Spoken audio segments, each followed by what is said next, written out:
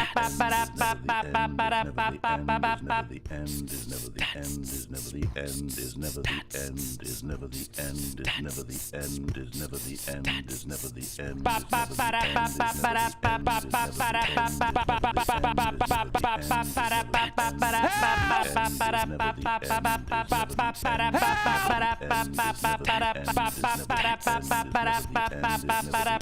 I want to die!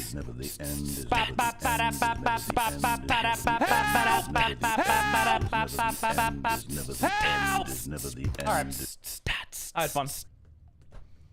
I had to get out of my system.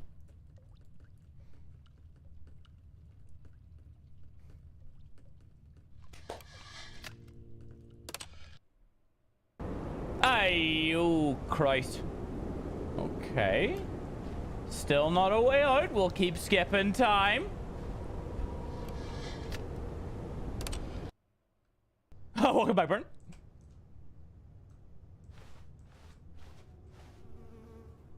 Can I grab onto the pipe or no? We're just gonna keep on. All right. Maybe the roof will be completely. Oh, it's grassy. It's like the end of Stray. Which, by the way, if you haven't played Stray, please play Stray. It's such a good game.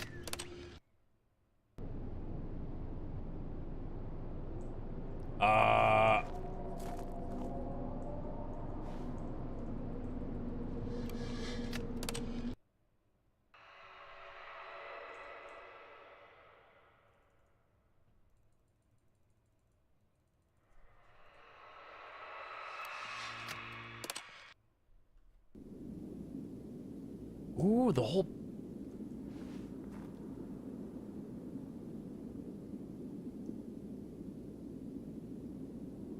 No, I think that's it.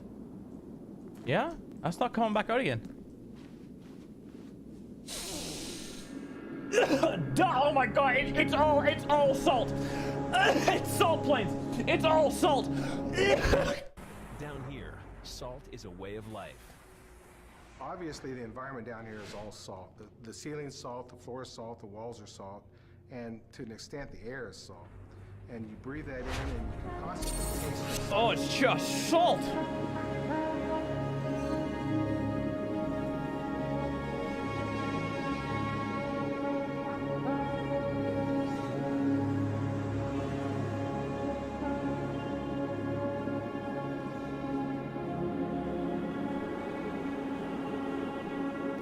All that's going through my brain is, you know, when Patrick Star and SpongeBob were in Sandy's dome and they can't breathe, just people. That's all that's going through my head. The end is never the end is never the.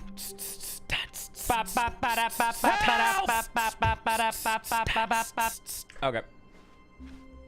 Welcome back. All of his co-workers were gone. We're back. Stanley decided to go to the meeting room. Perhaps he had simply missed a memo.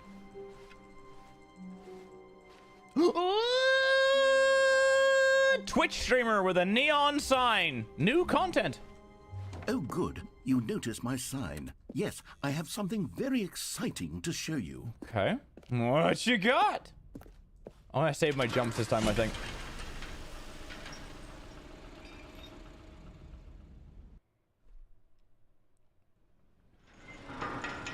Oh, yeah, how'd you... Look, I come prepared for every single occasion, okay? Sometimes you just need a bit of salt, and I have a button for that. You see, Stanley, I've been reflecting on the Stanley Parable. To be a good streamer, you must be prepared for every occasion. This ultra deluxe version has turned out to be. The original Stanley Parable was a landmark, and any new content for it should live up to that legacy. So forget this ultra deluxe nonsense. I say we take it one step even further. Which is why I'm very proud to announce for the first time ever, the Stanley Parable 2.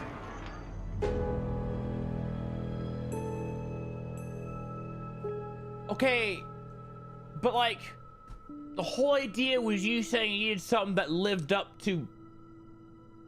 Alright, alright. This needs to live up to Stanley Parable 1? Yes, you see, Okay. isn't this far superior to a measly re-release with a few minor additions? Think of all the new territory we'll cover with a fully fledged sequel. An entirely new experience, built from the ground up. Why, there are so many possibilities. It could go in so many different directions.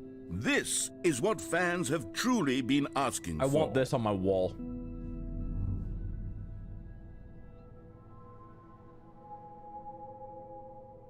You know, I'm just noticing. If I just leave that up there, can I just continue to add prints that I've added to my wall? So as the months go by, can I just continue to increase the amount of paper? Imagine if you have no idea that I'm a streamer. You come into this office and you see a full wall full of cats, random game obscurities, dogs, anything. All right. Calling it the Stanley Parable 2 is just so much catchier than Ultra Deluxe, don't you think? Yeah, but it's... Ultra Deluxe? What does it even mean? But the Stanley Parable 2, now that's an artistic statement right there. It's future-oriented. I like the glass. It screams progress and innovation and long-term franchising potential. Ooh, the stutter was weird.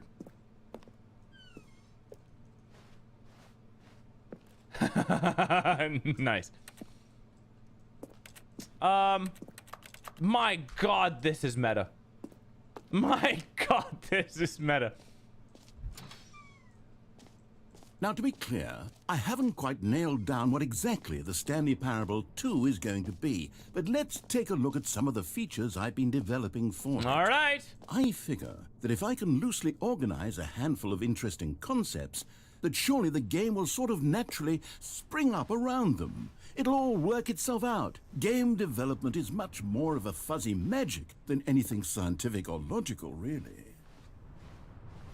Okay. I mean, there's no one here, but I believe you. Us here at Mini-Lad headquarters, we are all about the content. Oh, you've spent a lot of budget on just the signs. I'm a little worried that you've kind of went a little overboard on just your ego play and maybe not the game, but hey, well, time will tell. Time will tell. Here we are. Go on. Try out some of the new features. Fuck a doodle do. Okay. Here, your name in the game. Woo! For the Stanley Parable 2, I asked myself, what do players really want? And of course, the first and most obvious answer is that they want to be individually recognized and validated as people. So with that in mind, my first addition to the game is this button which speaks the name of the person playing the game. Isn't that wonderful?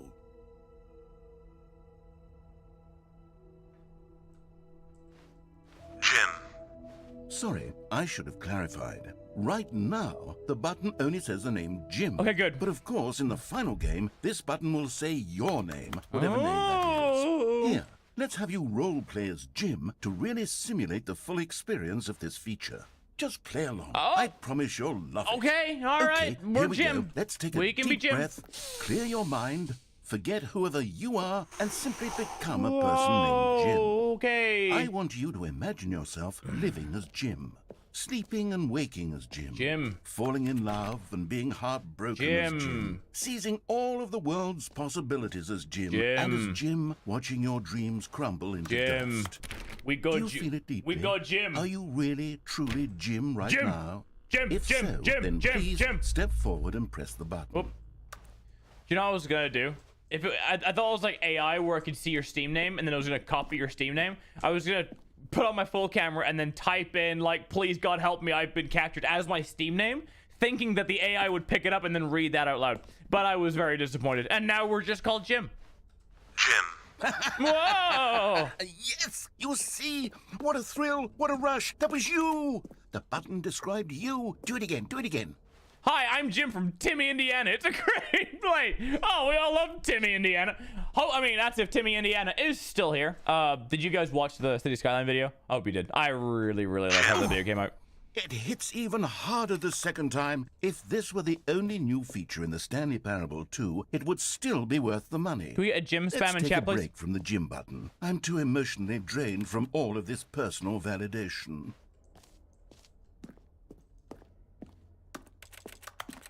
Thank you. Thank you for Jim. Thank you. Thank you. Yes. Be one with Jim. Thank you. I suppose I could allow only people named Jim to play the Stanley Parable too. No. That would actually save me the work of finishing this feature.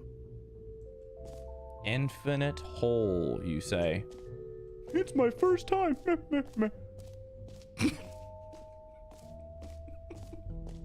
What is? Oh, it's me! It's Jim! Ooh, jump circle. Oh. No, do we need to go to the jump circle just yet? Infinite hole. It won't end! Well, that does indeed describe the term. Let's go have a look. How's it going, Jim? I mean... Free achievement? Okay. Get yours right now. Pull the lever, receive your new achievement. No more steps. It just works. Get yours right now. Now, here's something special. You remember that broken test achievement that got left in the game on accident? Well, I'm developing a technology to simply give you the achievement. Yes. You see, you'll come to the... Okay, perhaps I should have clarified. This is technology that will exist. Right now, the achievement is still fully broken. I'm not a wizard, Stanley, but I guarantee it will be fixed in the sequel to at last satisfy the hordes of ravenous fans all over the world who have been uproariously demanding this feature. Gamers, we hear you, and I promise it will happen. You motherfucker. That's a mad one. All right, well, we're going to the hole.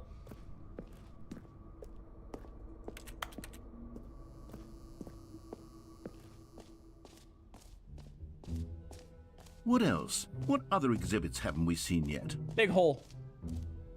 No screenshots. Oh! Jim? Oh, he turns. I thought he started looking at us. Oh, he spins. Right. Oh, this is not... Again, okay, boys, a lot of I haven't budget. yet decided on this one. I think that in the new version, the office could use a bit of decoration, like balloons. But I'm undecided on Get Well Someday and Happy 12th Birthday. Which would you go with? Go well someday. Sometimes when you solicit another person's opinion, it makes you realize that you knew which one you actually really wanted all along. Happy 12th birthday, step-niece. Hooray! Happy birthday! Or actually, maybe I should have gone with... No. No, I've made my decision. We're moving on.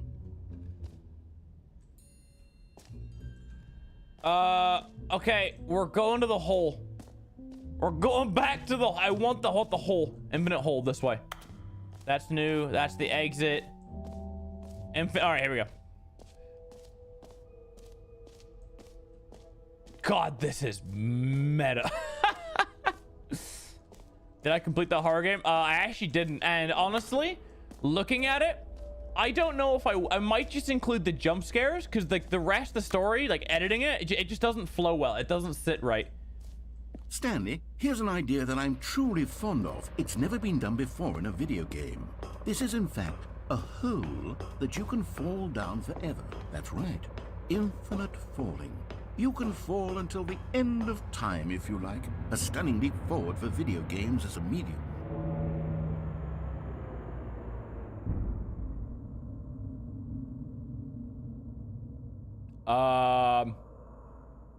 You're sure there's nothing at the bottom of the hole? Perchance. It's my first time. What? Just me, the darkness, and the mouse on my screen. One of my more ingenious concoctions, if I do say so. Now then, since you've gotten to see the infinite hole, you can press the teleport button to pop back up to the top, and we can continue onward. That hole's not getting smaller. Now, I don't mean to be a bummer, but I do recommend you use the teleport button to go back to the top. But what if I want to keep falling? Maybe do it on the sooner rather than later spectrum of things. Oh no, it is getting smaller. Oh, we are actually going somewhere. Well, let's see what's at the bottom. Okay, Stanley. I don't know quite how to say this tactfully, but it's possible that I slightly exaggerated the infinite nature of the hole. Is it a very, very deep hole? To be certain it is. It's an extremely deep hole. Combo. I don't want anyone to say that it isn't an astonishingly deep hole. It is. Is it infinite? Well, that sort of depends on your definition of infinity. From one perspective, the infinite is merely philosophical in nature. It's more of a... Hey! Okay, well, good for you. You found the bottom of the hole. You found me out, Stanley. I'm a liar and a cheat, and you're so clever. Thank you, I know. Look, I think the issue here is just that you're unusually fascinated by falling. What normal person actually wants to fall infinitely? I figured the hole was as deep as anyone would actually need. Don't you put this on me. Maybe you're the problem. Look, things got a little heated there. I think we both said some things we didn't mean. I didn't say anything. Why don't we just put all this behind us and agree to just call the hole mostly infinite? If that works for you, then go ahead and press the teleport button to warp up to the top of the hole and we can move on. I'll just be up here when you're ready. No, that's fine. My thing is, how did the mug survive the fall? And how do I get this indestructible mug? Great. Now, I'm very excited to show you even more of my ideas. Oh, for heaven. You see, I was right. The problem is you. The problem is that you like holes too much. Not normal. A normal person would have said, yep, that's an infinite hole right there. Goes on forever till the end of time. Don't need to see it all, but not you. Oh, no, no, no, no. You have a weird sort of... Oh, the mug! Did the hole seem even shorter to you this time? I couldn't help but feel like you spent a little less time in there than you did before. I mean, admittedly, I didn't make an infinite hole, but I didn't think it was that not infinite. I can't get out. Well, I suppose once again there's nothing to do here. If you decide you've had enough of the hole, I've had enough of the hole. You can hit the teleport button and come join me up above. What? Had enough? I'm positively thrilled. Gosh, how could I have guessed? You're back in the hole. If this starts to become a thing where... Wow. Okay. I love this hole. Yes. I'm It's starting just to become me and me extremely hole. certain Wait. that the hole is not only not infinite, but that Not it's like that. growing Wait, steadily I take it less back. I and take it back. less I take it back. infinite. I suspect that I'm starting to hit the point where it's no longer feasible to call the hole infinitely deep, even by the lax overall standards for accountability and marketing. What's going on here? Stanley, I have no explanation for the uncertain nature of the hole's length. Here, let's try something. Teleport me. Let's pop back up to the top, and we'll see if it gets any shorter. Okay. Well, there it is. The shame of my lie has come to haunt me. Not only is the hole not infinite, but it's barely even a hole at this point. It's more of a concavity, or even a very aggressive divot. Aggressive divot. Aggressive divot 24 would be a good Xbox Live gamer tag in 2009. Mostly, I can appreciate you went through the effort even putting mostly on there. I mean... How is this still appealing to you? I know you're obsessed with holes, but at this depth, I just can't see this scratching the itch. Oh, who am I to judge? You just do whatever it is you're here to do and hit the teleport button when you're ready to move on.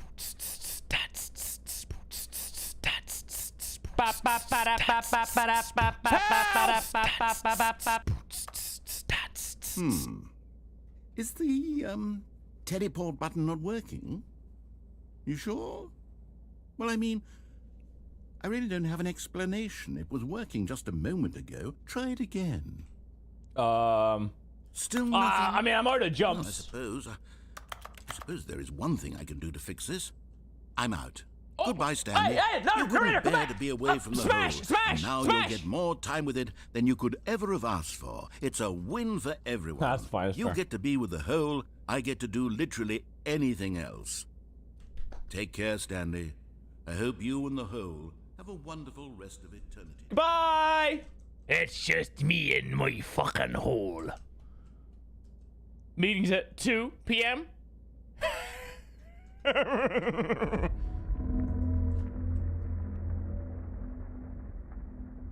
Narrator?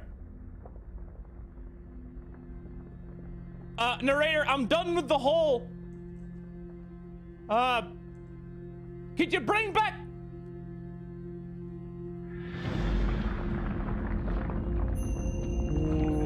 narrator.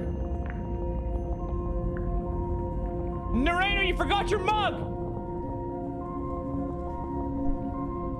Narrator! I need you! I don't know where I'm going! How do I get out of here? After I'm done with the hole, what do I do? Okay, I've had enough of your games. I'm done. I want to get out of the hole. Hello? Anyone? Anyone? Anyone at all? Oh.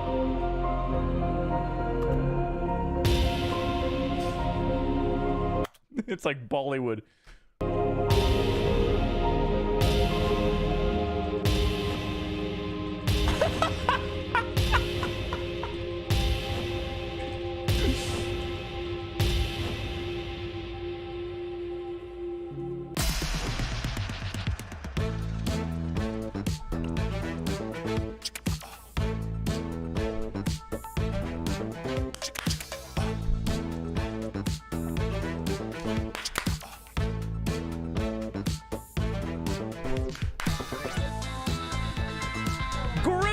Groovy hole just sounds like a prostitute. Okay, groovy hole. All right.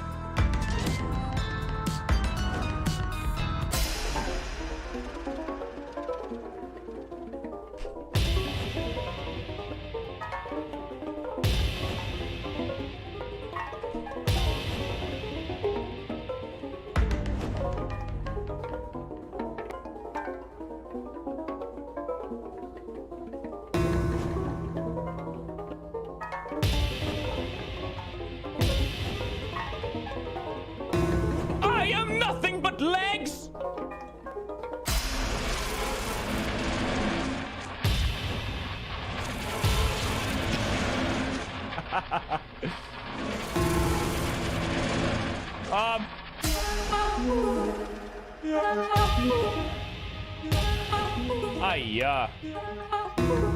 Oh, I've never looked better. Fresh off me Walton Gromit shit. Stanley!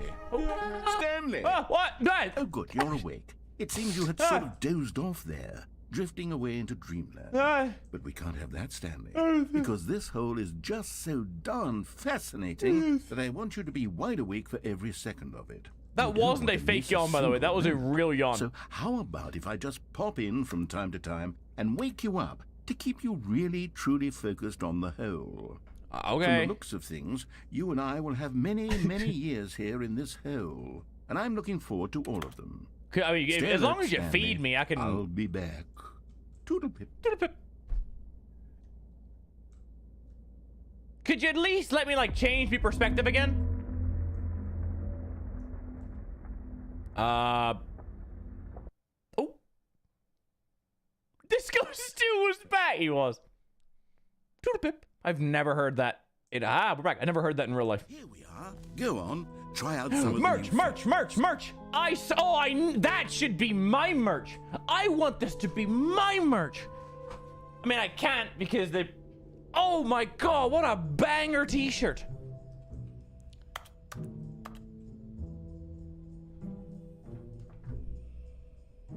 You have gained my curiosity.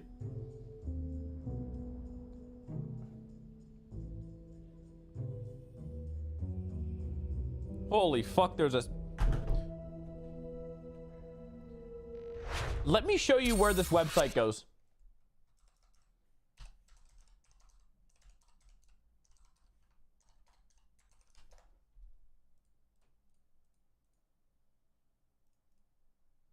Wait, why didn't it work? It works on my phone.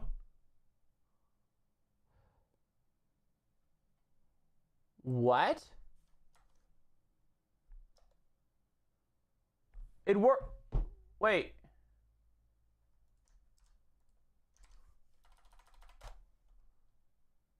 What? Why doesn't it work? That's exactly what I typed in. Okay, well, this is monitor game. This is it. This is what we see. Welcome to the official website, The Stanley Parable 2, a sequel, huh? Watch our helpful and informative video to watch more about The Stanley Parable. How is happening?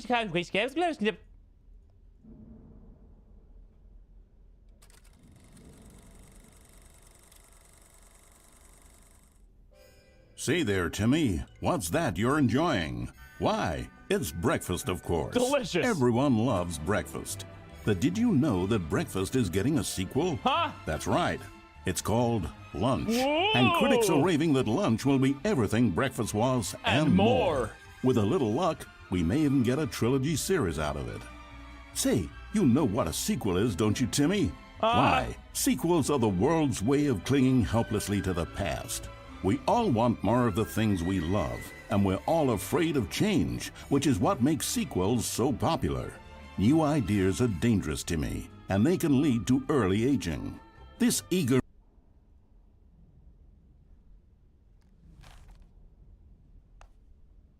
Why does he not have, like, anything going on in his ear? Why is it just flat?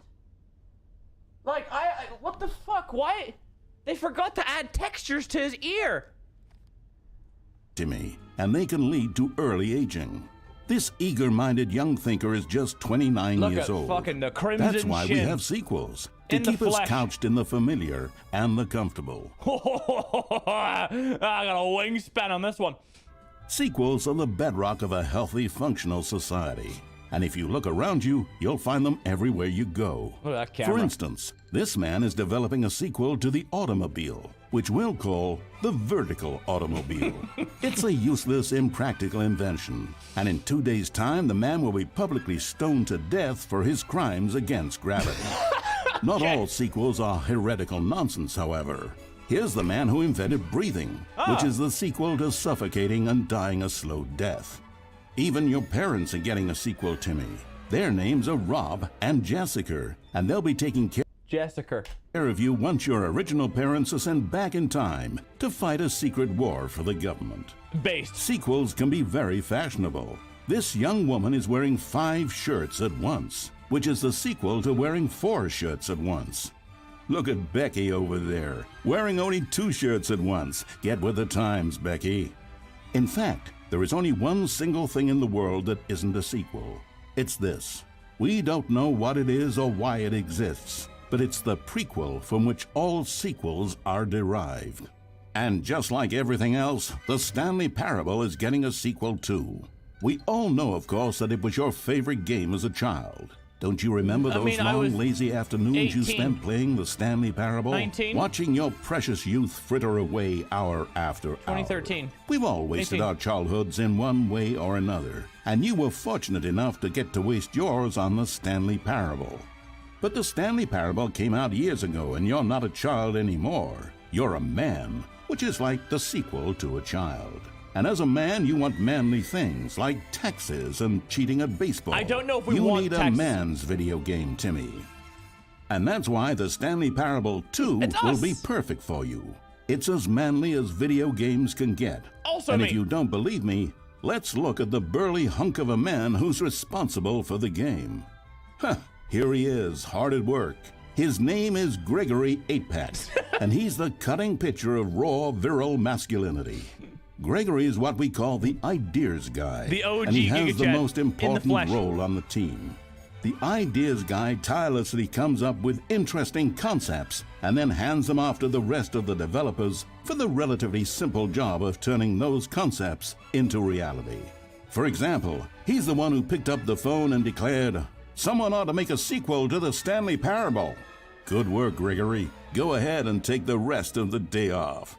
With the hard part out of the way, work on the game can now begin. The game's developers must answer a simple question. What makes How a sequel long in is the this first place? video? Well, it's simple. Holy fuck, it's a 10-minute video. I'm good. I'm good. Oh my god, it's a 10-minute video. Okay. What's the record? The Stanley Parable, my favorite song of the moment, and this Dumb Dollar set that I've watched about 20 times over. All right, off we go. Renaissance bucket, reassurance bucket. Let's go have a wee look. Boys, we'll work on the budgeting. complaint My of the goodness Stanley gracious. Parable was that it was confusing and paradoxical, that it engendered a chaotic sense of reckless despair in those who played it. Well, I'm happy to say that after much consideration, I've engineered a clever solution to this fundamental problem with the game. It's the Stanley Parable Reassurance Bucket. You see, Stanley, anytime you're holding the bucket, a sense of calm and ease will fill your mind and your heart. It's true. As long as you hold on to the bucket, the many disorienting contradictions of the Stanley Parable will feel perfectly normal and perhaps even comforting. You may even come to long for the gentle embrace of jarring cognitive dissonance while the bucket is in your arms. And to be honest, it's a much more convenient solution for me than actually redesigning the game to be less uncomfortable. Can you imagine what a pain in the ass that would be? Yes, the bucket is the perfect solution. Come on, give it a try. Bucket. Can you feel it? The glow of comfort, in the even in air the face tonight. of crushing despair, Oh, must Lord. already be sweeping through your body. And in fact, can I say that I do believe the bucket lends you an air of charisma as well? Well, thank you. I think that just holding it has made you the slightest bit more attractive as a person. Okay. The benefits of the bucket seem to go on, don't they? All this and more await you in the Stanley Parable 2. Can I put the bucket down? Fuck. All right, ladies and Does gentlemen. anyone give out awards for most enjoyable bucket in a video game? That really should be an award if it isn't already. A niche. A little niche. We've done this. Oh. Yep.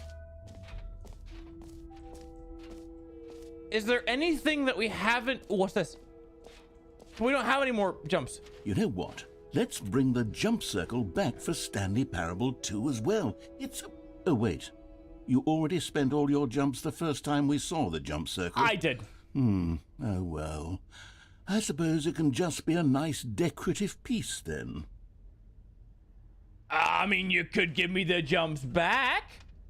Also a feature. I mean, I think that's it. Settings World Champion. Where's that? We are here. What's A9? Collectibles, Infinite Hole. Infinite Hole. I like how they put it as K, like K-hole. Nice. I see what they did there. So K is over there. And K is something that's over. It's around this corner over here. Settings World Champion. Here?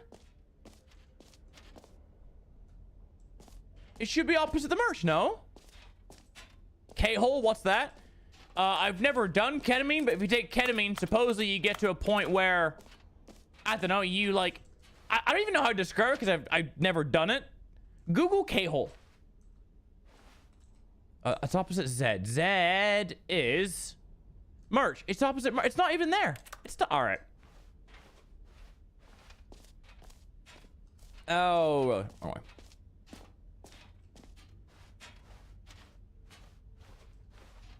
Mr. Strange, how you doing? Welcome in.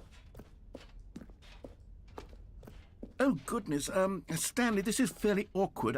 Ooh, I hate to do pixelated this, brick but wall. before you leave, you really should go to the collectibles exhibit. You see, there is a surprise I was going to spring on you later, and it involves the collectibles. And I really do hate to break the illusion, but it's important that you go see the collectibles, okay? A9. All right, I'll get out of your hair now.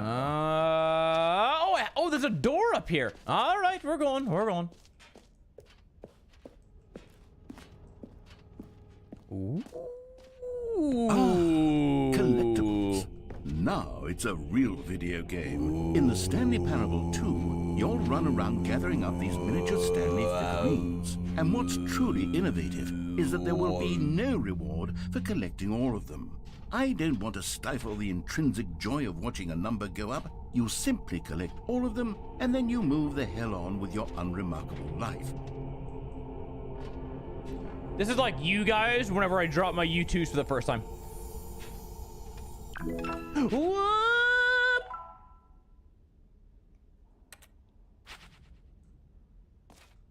Can you find them? Can you find them? Can you find them? Can you find them? Marketing ploy, budget, money, money, money, money, money. Like the Mario movie. Now everyone's buying Mario stuff again.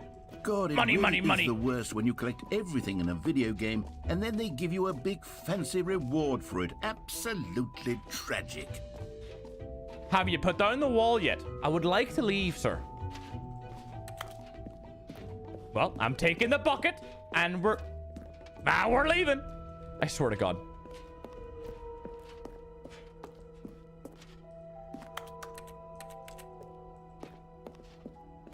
This is kind of a cool shot. Seth, are you okay? So, Stanley, what do you think? Do you like all of the new features? Yes, I know it's not exactly clear yet how exactly these features will come together as one single coherent video game, but I can feel it in my soul. It's going to work. There's definitely a good game in there somewhere. Say, let's do an experiment.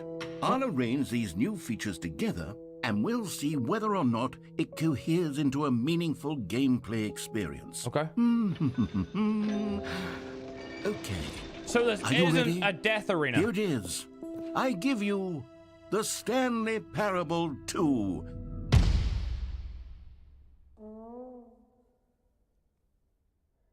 I mean, there's potential here, right? It's sort of... Okay, never mind. The trombone Hold champ. on. Let me do a different arrangement. Okay. Okay, yes, this is much better. I feel good about this. Here we go. Version 2. Who am I kidding, Stanley? This isn't a coherent video game at all. It's a lot of gags. And I do very much enjoy creating gags, but they don't add up to anything. True. I wanted more than anything to create a sequel that would capture all the magic of the first game. I wanted fans to love it. No matter how good these gags are, they won't stand on their own. They would need the structure and the gameplay of the original. Wait, maybe that's it. I can take the original Stanley Parable and simply, well, insert a few of my new features into it. Tastefully, of course. With respect. With care for the vision and integrity of the original game. Would it possibly work? I suppose it could. But it would need a really, really tremendous title screen. A title screen that says with bold and uncompromising conviction, "This is the Stanley Parable 2." Let me see if I can whip something up. All right, perfect. Go ahead. Take a look.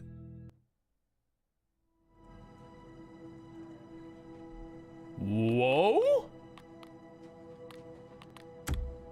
Whoa?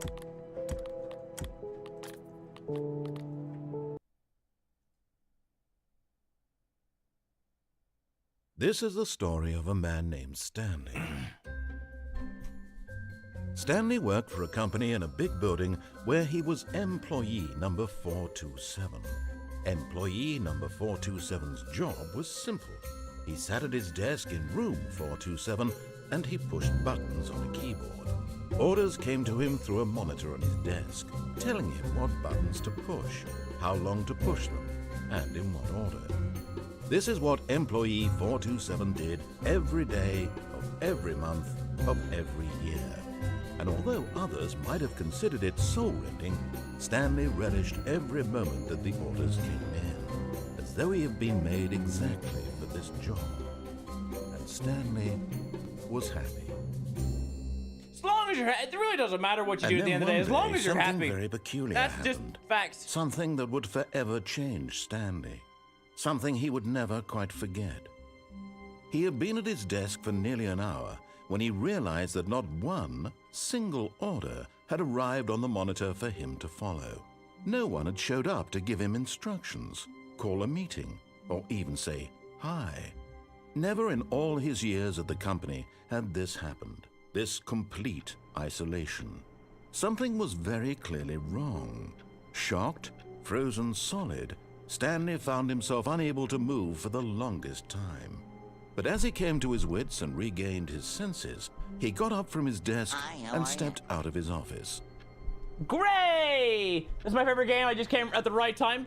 We'll be here for like an hour. Great, but this will be a highlight, or the whole stream will be like a re-upload. I'll re-upload. The live stream will have, it'll be on my channel. Oh my god, I can't. Okay, my brain just went fucking off. Thank you for the 5, Gray. Appreciate you. My brain, fucking hell. All of his co-workers were gone. Ah, the balloons. What could it mean? Stanley decided to go to the meeting room. Perhaps he had simply missed a memo. Oh, the balloons are a nice touch. So for Stanley picked up the bucket. Oh, big fucking bucket! Give me a shipper fucking bucket. Well, this is where the new content is. Doors closed. We've got some balloons. We've got a bucket. Stanley clutched the bucket tightly to his chest and entered the door on his left. Okay. We're gonna follow along. I swear to, this is the same game, but you've given me a bucket. Still no one was here. Stanley needed the bucket's warmth and comfort 360. now more than ever. Perhaps his boss's office was where he'd find answers. Coming to a staircase, Stanley and the bucket walked upstairs to the boss's office. Because there is an escape over here. Hold on, we are this way.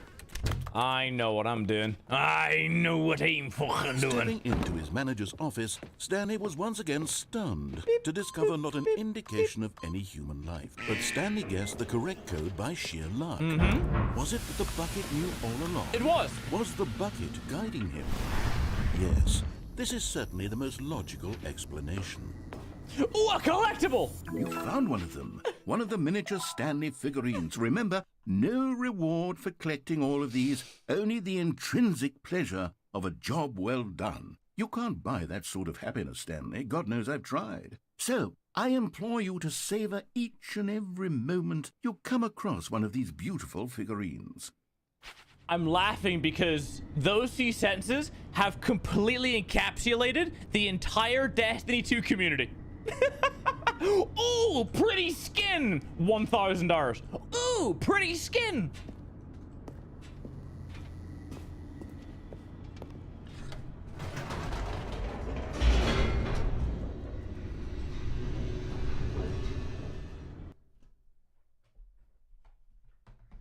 The elevator raced downward, plummeting towards an unknown fate. It would be all Stanley could do to keep himself together, if not for the bucket. True. Emotional Soothing support him, bucket is true. comforting him, reassuring that in this darkest moment of uncertainty, he would be all right. The bucket is here for you, Stanley. Everything will be fine. Thank God.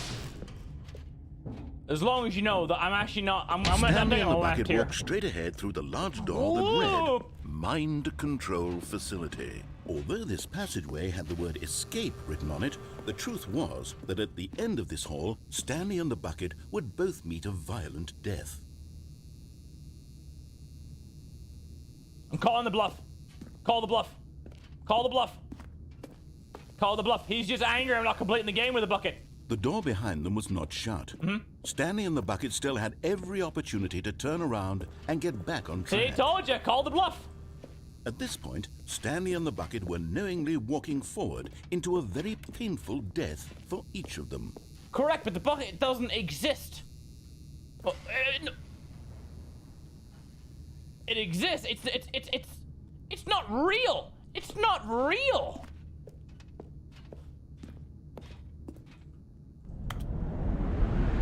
Hole! The hole! The hole! The amazing hole! Oh.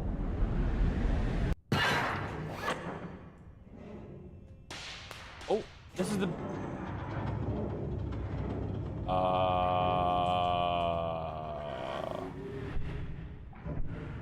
As the machine whirred into motion and Stanley and the bucket inched closer to their demise, Stanley reflected on how meaningless the bucket's warmth and comfort had turned out to be. To be sure, it puts the mind and the soul at ease to embrace the bucket. But what use is a sense of ease when you're about to be crushed to death?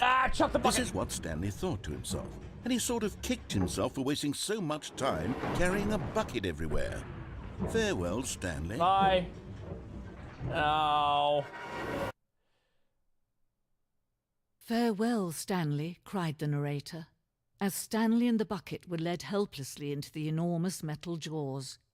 In a single visceral instant, the bucket's life came to an end as it was crushed violently to death.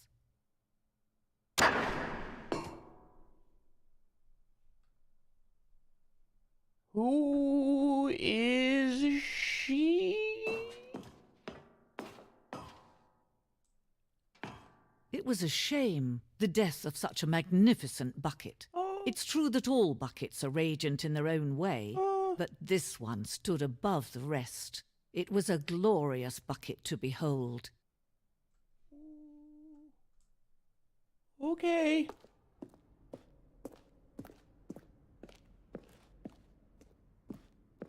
The bucket welcomes you to the grand exhibit. You are standing at the precipice of knowledge. Much like the bucket itself, the human mind is frequently empty within. Facts. A cavernous void. But through the use of the exhibit in front of you, the mind becomes full and enriched and substantiated. Knowledge of the bucket and its history is only the true knowledge we really have. Will you take what you learn here out with you into the world? Will you accept an open mind what may challenge you about the information in the exhibit? Will you change the lives of yourself and your loved ones as a result of the exhibit, or will you turn a blind eye and continue to live as you were in the ignorance and darkness? This looks like Kanye West and Kim Kardashian's old house.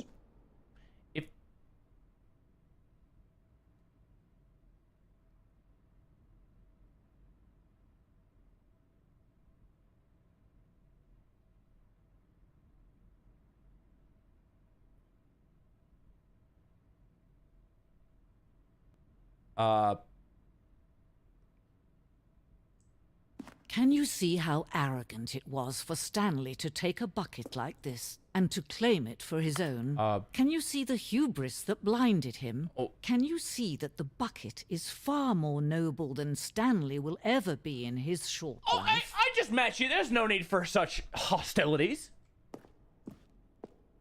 25 buckets. There's definitely a few more buckets. A photograph of 25 buckets. Wrong. The greatest number of buckets ever captured on camera. The photographer experienced catatonic shock for several weeks as a result of the euphoria from exposure to the many buckets at once.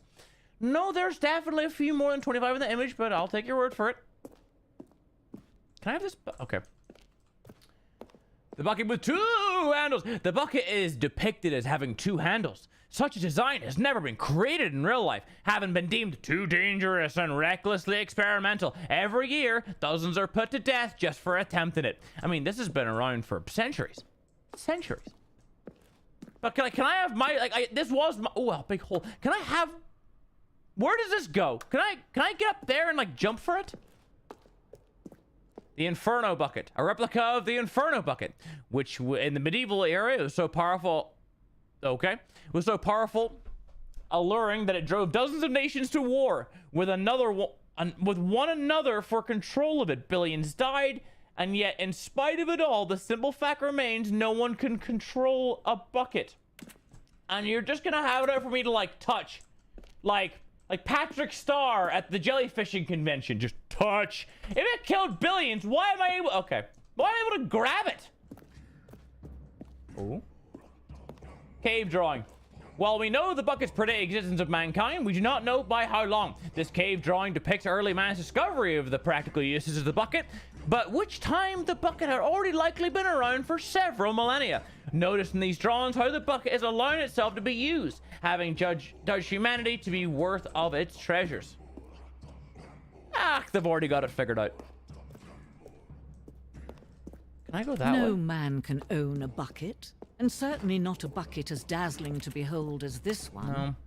It is man who should kneel before the bucket. But, okay, so we're taking a little bit of a left turn, right turn. Oh, I can jump and get it. We're upstairs.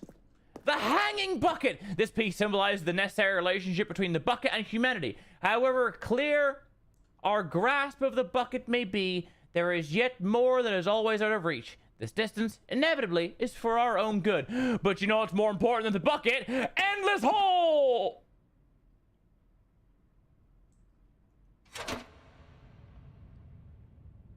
Hole? But there is something we can do. Something we can do together, you and I, that will right this terrible wrong. No. Oh, for fuck's sake, you're meant to be the savior! Don't reset the game. Don't give him another opportunity to run off with another beautiful bucket. We can save the world's buckets from their treatment as tools and implements if only we let Stanley die together. The bucket shall take its place as ruler, as leader, as commander of a new world, a new vision. Oh, that actually killed me this time. I need to go to the bathroom. I'll be right.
Yes, chat. I don't care that it's May.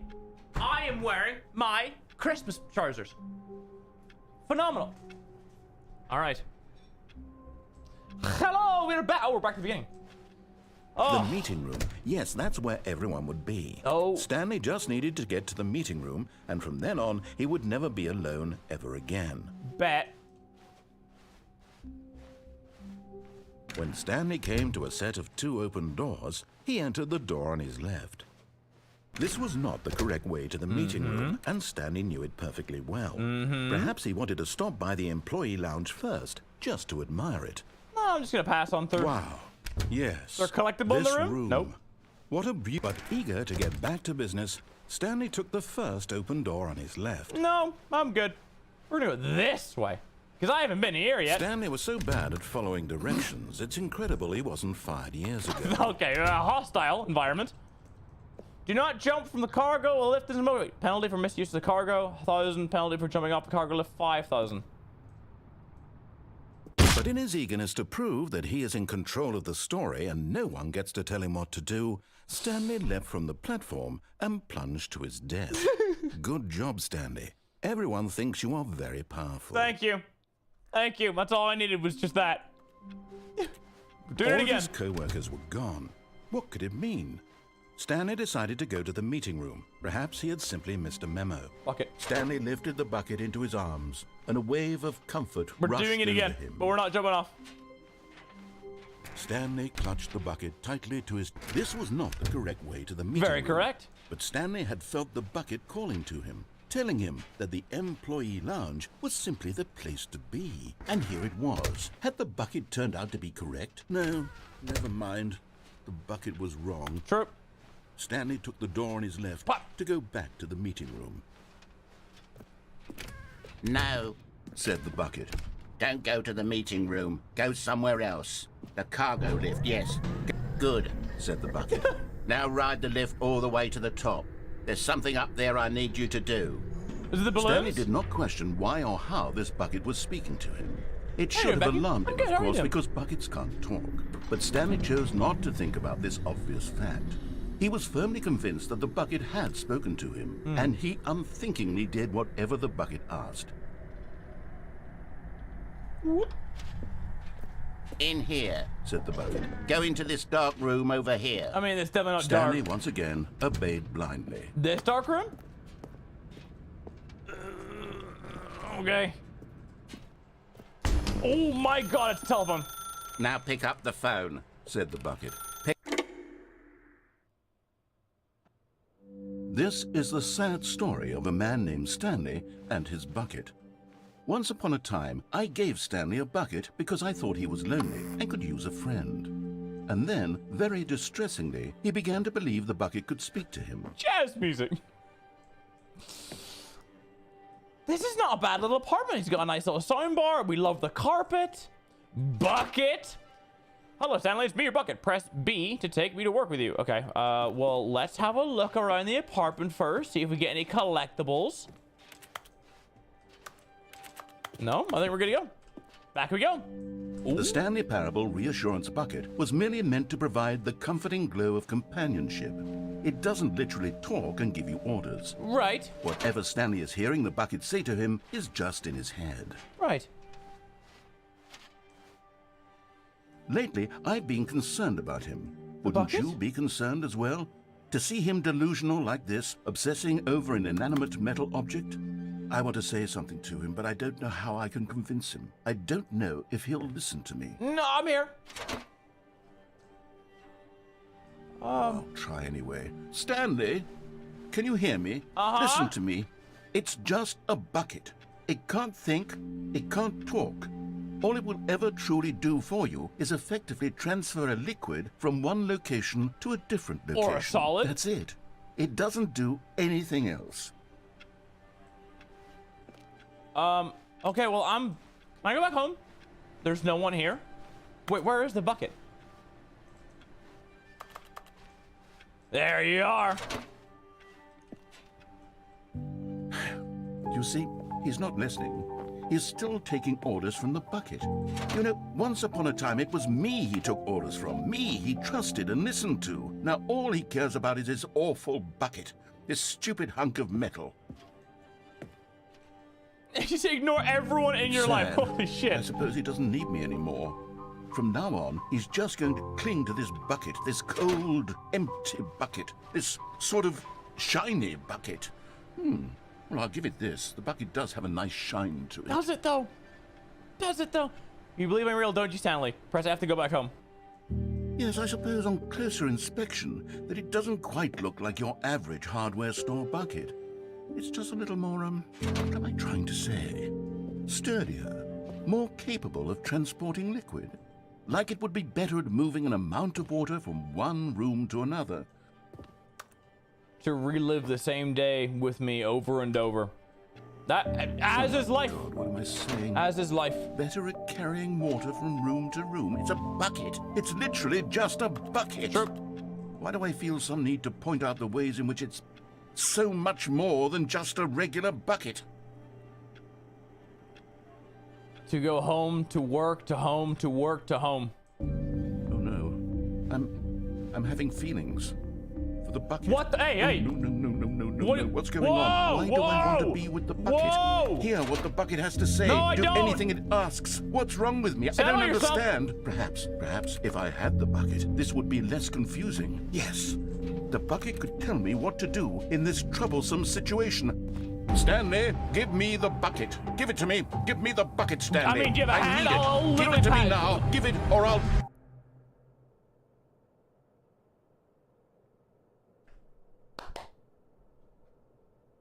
Okay. If you give me a key, I can press it.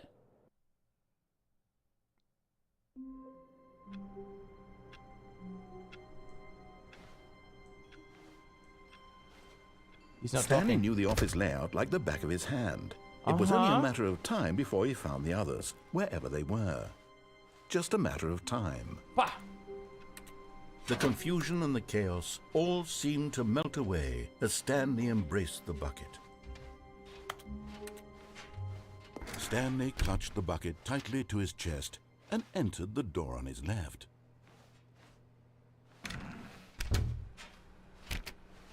Okay.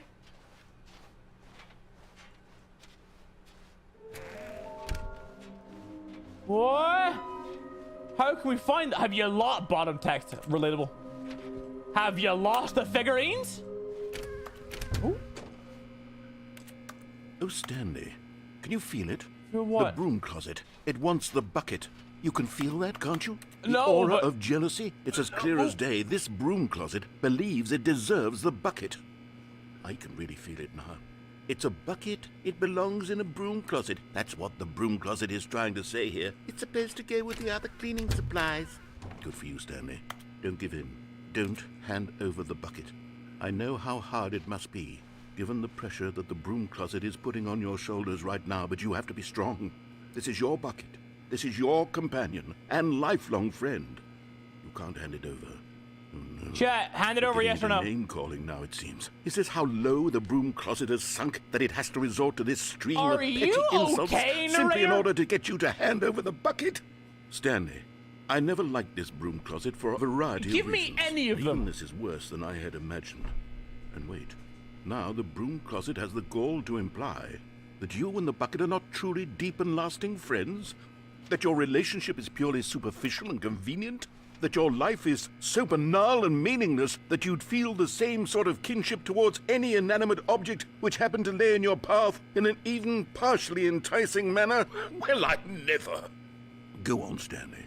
Lay into it. I'd know. Really tell the broom closet off for its demeaning comments.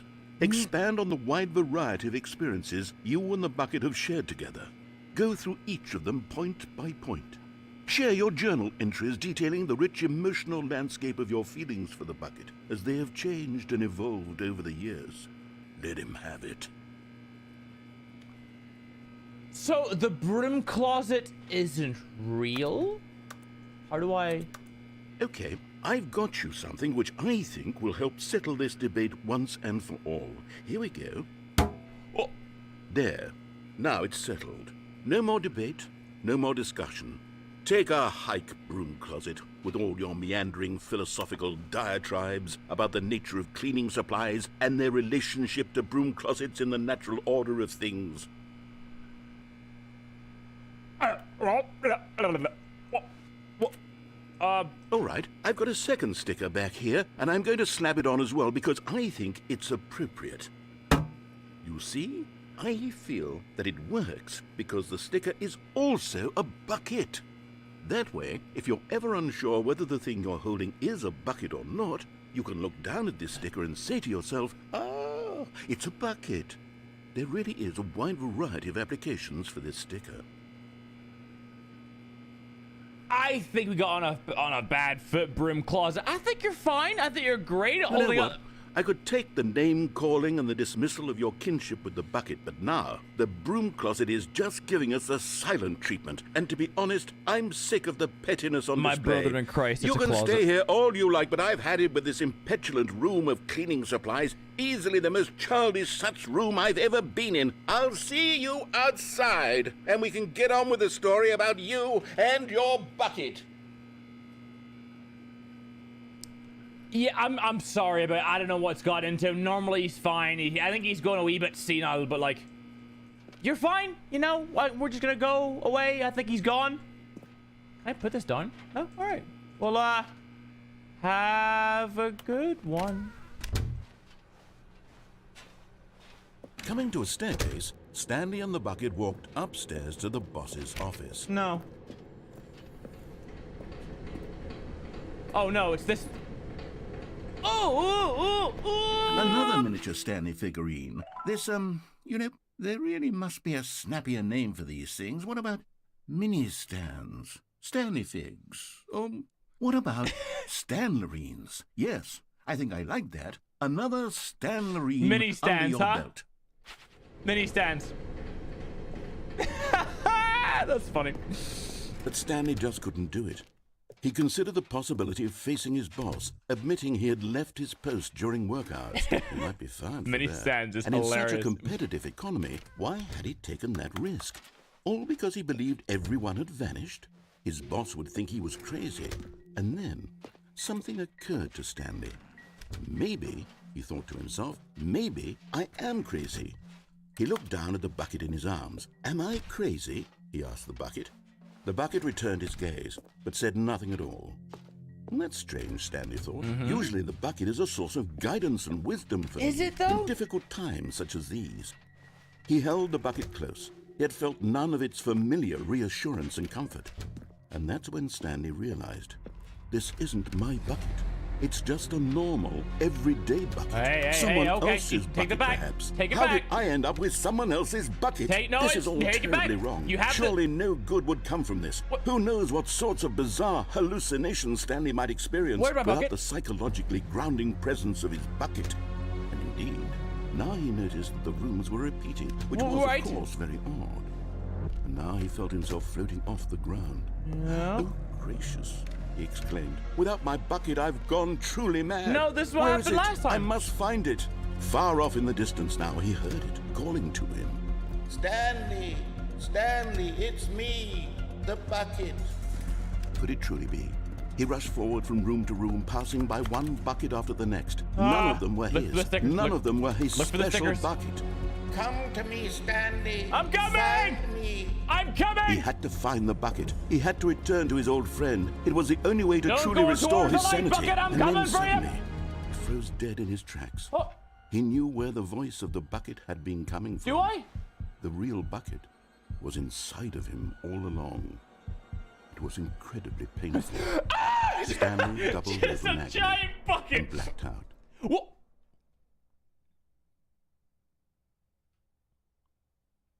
This is the story of a woman named Mariella. Mariella woke up on a day like any other. She arose, got dressed, picked up her bucket of comfort and security, and walked to her place of work. But on this particular day, her walk was interrupted by the body of a man who had stumbled through town, talking and screaming to himself, and then collapsed dead on the sidewalk. Right away, she knew what the problem was. This man had no bucket.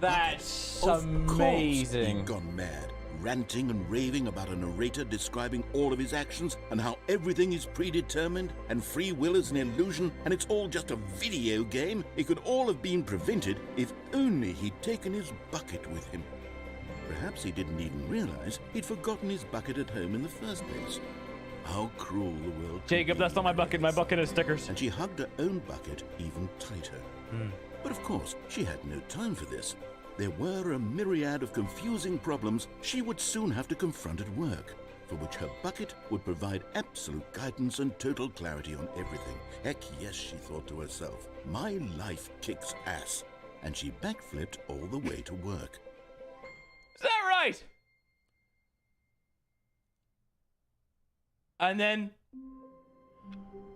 then we're back. Someone was following Stanley. What the fuck? He was sure Why? of it.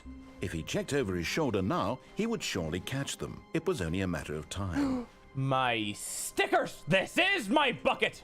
Warmth spread through Stanley's arms. With the bucket in his arms again, he was home. I am indeed. Stanley clutched the bucket tightly to his chest and entered the door on his left.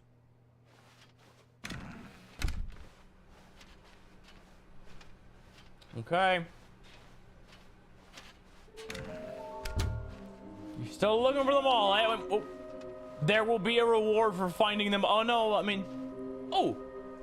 Somewhere both red and blue, large room, lots of boxes, a private but smelly place for an important person. I know where one is. The bathroom. And the last one's in the bathroom. Hold on. Coming to a staircase, Stanley and the bucket walked upstairs to the boss's office. Give me in here. Ha ha ha! Called it! Okay, I'm going back to the name of these little Stanley figurines. Yeah, mini stands. And now I'm We agreed torn on this. between Stanlerines and Figlies. What do you think, Stanley? What name better encapsulates the intrinsic sense of Mini stands. happiness that you get from seeing a small number in the corner of your screen go up by 1? Let me sit on it. I'm sure it will come to me. Okay. All right, let's go back. So one was both red and blue. I don't know where that would be. Hold on. Let me see if this door's still open. Shit. Okay.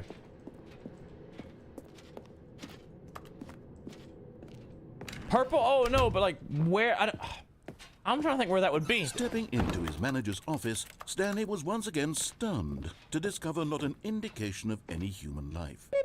Crushed by the weight of this revelation, Stanley may have broken down into an emotional dumpster fire, if not for the soothing presence of the bucket. But Stanley guessed the correct code by sheer luck. Was it that the bucket knew all along? Was the bucket guiding him? Yes, this is certainly the most logical explanation. And there's nothing over here. We have to go this way. Okay. Maybe the mind control, like, room, like that area, like, was it red and blue buttons? Okay. I think we're getting close to something. I think we Stanley and the bucket walked straight ahead through the large door that read Mind Control Facility. I think we find the figurines and then we'll go from there. I think that's fair. The lights rose on an enormous room packed with television screens.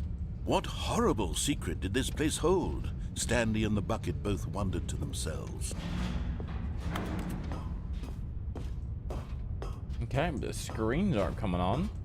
No figurines here. The monitors jumped to life, There they and are. Stanley nearly dropped the bucket in shock. Everyone in the office was being videotaped, monitored like guinea pigs. The bucket had never seen anything like this, and it very nearly burst into tears as Stanley cradled it gently, reassuring it that everything would be fine. So am I the bucket's emotional support human? Is that cargo lift room? Was the bucket under the mind control facility's influence as well? Had the bucket been told to do things it didn't wish to do?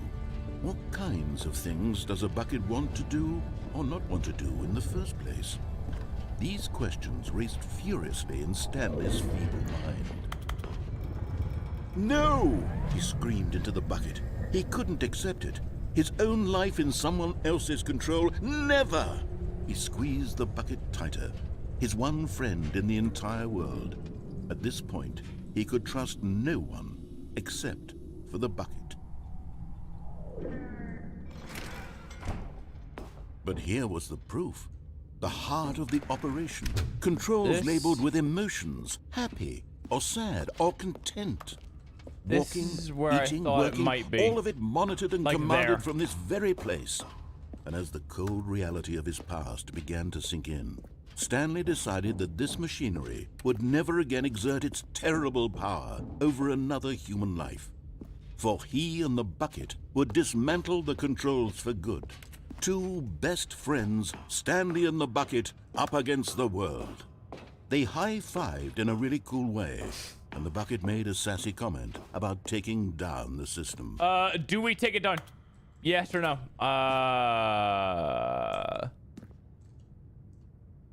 I'm kind of tempted to choose off, because on let us on the whole path we were just on. So I'm gonna go off. Nope. Stanley and the bucket waited in blackness. Was it over? Yes, they had done it. Stanley and the bucket had defeated their greatest and darkest enemy, freed themselves from the tyrannical grip of the evil mind control machine. Freedom was now mere moments away. Excitedly, the two of them began to discuss the kind of life they wanted to live once they stepped through this massive door. The bucket wanted to learn to roller skate. Stanley wanted to sneeze in every country on Earth. Both of them wanted to begin watching a movie, any movie, but then stop it halfway through and begin watching it in reverse from the end. True, it was a simple life they envisioned, but it was one they'd lived together, with one another to lean on, to trust, to support, and... What? Wait. What was happening? Why had the door stopped? Was Stanley and the bucket not about to be freed? An unbearable silence filled the room, lingering in uncertainty. Until finally the truth hit Stanley square in the face. This building did not want the bucket to leave. Oh, what the fuck? The facility itself recognized the incredible calming presence of the bucket, needed the soothing warmth of the bucket, would go to any lengths. I mean, can I just... part with the bucket. Chuck out the gap. No. Stanley can't leave this place. Not while he has such a precious bucket in his arms. Not while this building has anything to say about it. Stanley realized he would never again leave this very room. But at least he has the bucket. True. To be trapped eternally in darkness isn't really so bad, Stanley thought to himself. As long as I have my bucket with me, right? True. I'll be okay, won't I? Stanley gulped. Very soon now, he was about to find out.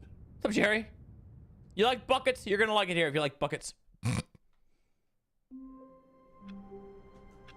Shit. All right, bullets. Something's wrong. I can feel it. Stanley picked up the bucket and smiled. Stanley clutched the bucket tightly to his chest and entered the door on his left. Okay. Well, I got the bottom one.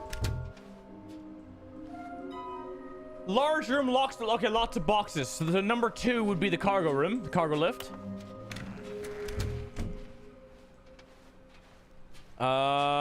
Which is not here. I need to go right. Up is the office. Down is the mind control. Coming to a staircase, Stanley and the bucket walked upstairs to the boss's office. Yep, we've done that. Yeah, we need to go right. All right, let's just end this as fast as possible then. Then one of the buckets is in there. That's fine. Oh, what the fuck? Well, this is new. There, no need for the panda. Business strategy? You want to shoot the Chinese? That's fucking crazy.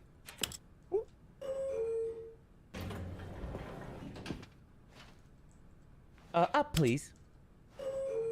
What a weird decor for an elevator.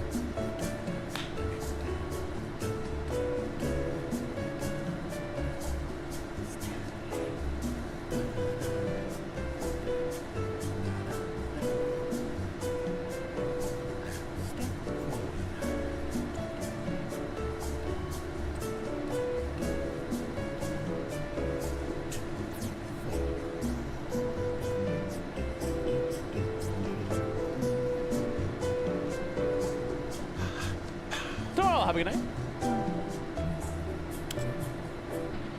There we go. Thank you. Still shooting the Chinese. Okay. What? We didn't go anywhere.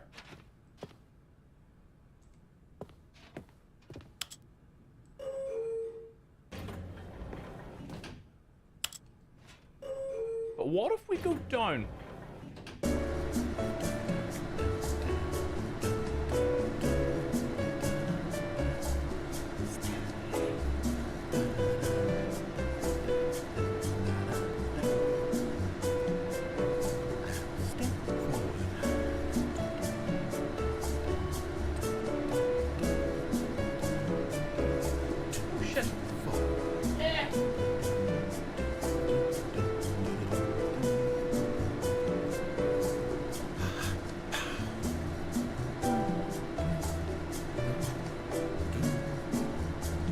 I have a funny feeling this is gonna go nowhere other.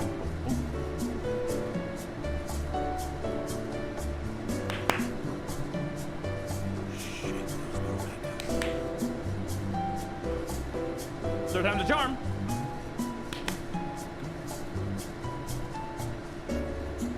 I'm done with the elevator bits. We just open the door. We're good.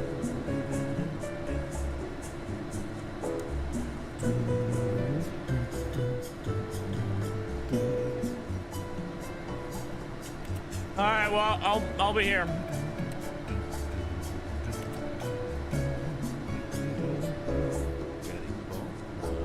I'm getting bored. No, you're right. You're right.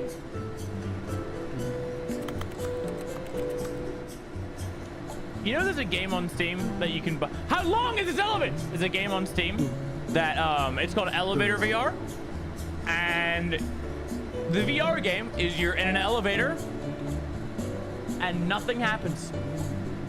I bought that game for $1. I don't regret it at all. Directional sounding, indeed.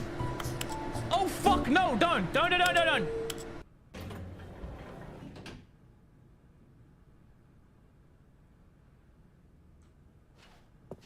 Alright, well, that doesn't go anywhere. We did try. Stepping into the manager's office, Stanley was once again stunned to discover not an indication of any human life. Crushed by the weight of this revelation, Stanley may have broken down into an emotional dumpster, but Stanley guessed the correct code by sheer luck. Was it that the bucket knew all along? Was the bucket guiding him? Yes, this is certainly the most logical explanation. We've been here. We've already done this ending. Okay. We'll do it, but we'll click yes on the button this time to see if there's a figurine. Knowing there's a figurine in the box room. Okay. Stanley and the bucket walked straight ahead through the large door that read Mind Control Facility. We've already gone that way. No, you know, we realize we fucked it. We're kind of just like speedrunning through it so we can get to the other ending. Room packed with television screens. What horrible If anybody wants to look where the blue and red figurine is, wondered to themselves. Feel free. Because after we collect these figurines, we're gonna we're finished this game. I mean, we've been playing this game for 3 hours at this point.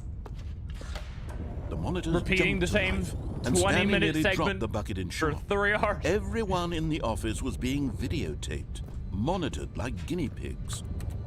The bucket had never seen anything like should this, never, and under it any very nearly circumstances, burst into attempt. tears as Stanley cradled it gently, reassuring it that everything would be fine. Indeed. Indeed. Was the bucket under the mind control facility's influence as well? Had the bucket been told to do things it didn't wish to do? What kinds of things does a bucket want to do or not want to do in the first place? These questions raced furiously in Stanley's feeble mind. Very true. No! He screamed into the bucket. He couldn't accept it. His own life in someone else's control. Never! He squeezed the bucket tighter. His one friend in the entire world. At this point, he could trust Jump off a cargo. We already have Calendia. We jumped off a cargo and then it just kind of ended. But here was the proof. The heart of the operation. Controls labeled with emotions, happy or sad or content. Walking, eating, working, all of it monitored and commanded from this very place. And as the cold reality of his past began to sink in, Stanley decided that this machine... But at the last second, the bucket jumped in and pressed the button to turn on the controls. Indeed. Stanley gasped in horror. Had this been the bucket's plan all along? To take over the machine and claim the power for itself? I don't think that's... The bucket have betrayed him like this. It's a... Stanley was prepared to throw the bucket away in disgust. I wouldn't do when that. Suddenly, an image appeared upon the enormous screen. Birds. Silly, silly birds. The control buttons became active again. Oh. Flamingos! Stanley flipped through one video of silly birds after another, and then it dawned on him. This wasn't a mind control facility at all. Ducks! It was a facility for monitoring and surveilling silly birds all over the world. Ducks! The mind controls were only a facade Oils. to disguise its true intentions. Parakeet! Had the bucket known this all along? Stanley Bill. Marveled at the metal genius in his Roger. hands. The one who had pointed Alfred. him towards this incredible discovery. Stanley and the bucket never found freedom because they spent the rest of their lives here in this place, flipping through live streams of the silliest birds imaginable. Of all Is this the bird possible equivalent of a paths his unibrow? life could have taken, this one was surely the best. And Stanley was happy. Yeah, this is nice. Look at these birds. Oh, glorious.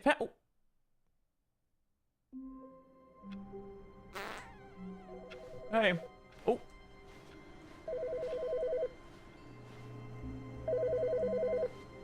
Hello, housekeeping.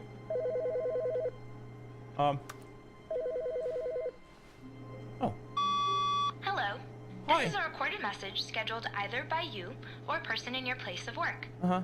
The purpose of this message is to warn you about the dangers of recorded messages. If at any time you believe you are listening to a recorded message, please terminate it immediately and cease all flow of information from the recorded message into your perceptual sphere. I'm good. Thank you, and have a pleasant day. Thank you. You said, I mean, you said nothing, but thank you. Morning.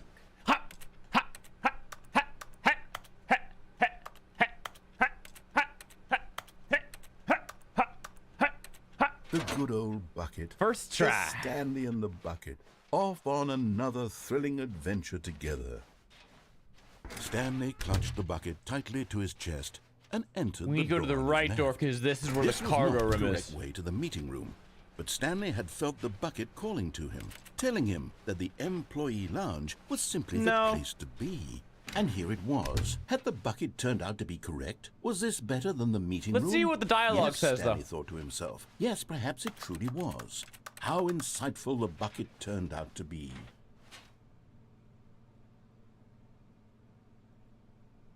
Hold on.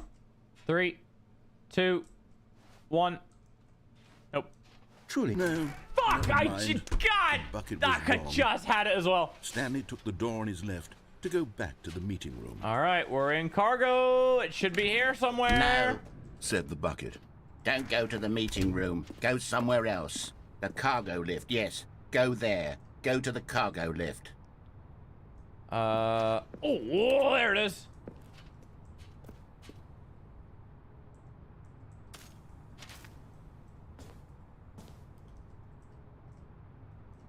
Ha ha ha ha. Okay, we need one more, which is the red and blue. Ha ha ha. You're getting close now, Yes, we Stanley. are. You've One to go. nearly gotten all of the Figler and Marines. Very soon, you'll collect the last one, and then the first number will equal the second number, and that will be it. We'll be different people Great. by then. Different in the sense that we used to have none of them. True. And now we have them all. Nearly. You can't go back to when you had no Figler and Marines. None of us can. But Stanley feared that any path he walked might lead to the separation of himself and the bucket, his dearest Stanley. friend. So he threw himself to his death, that they might die in one another's arms. How deeply touching. Is Minnie high? No.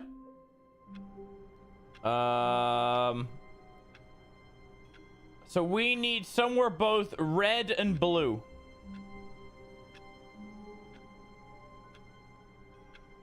Which is number 4.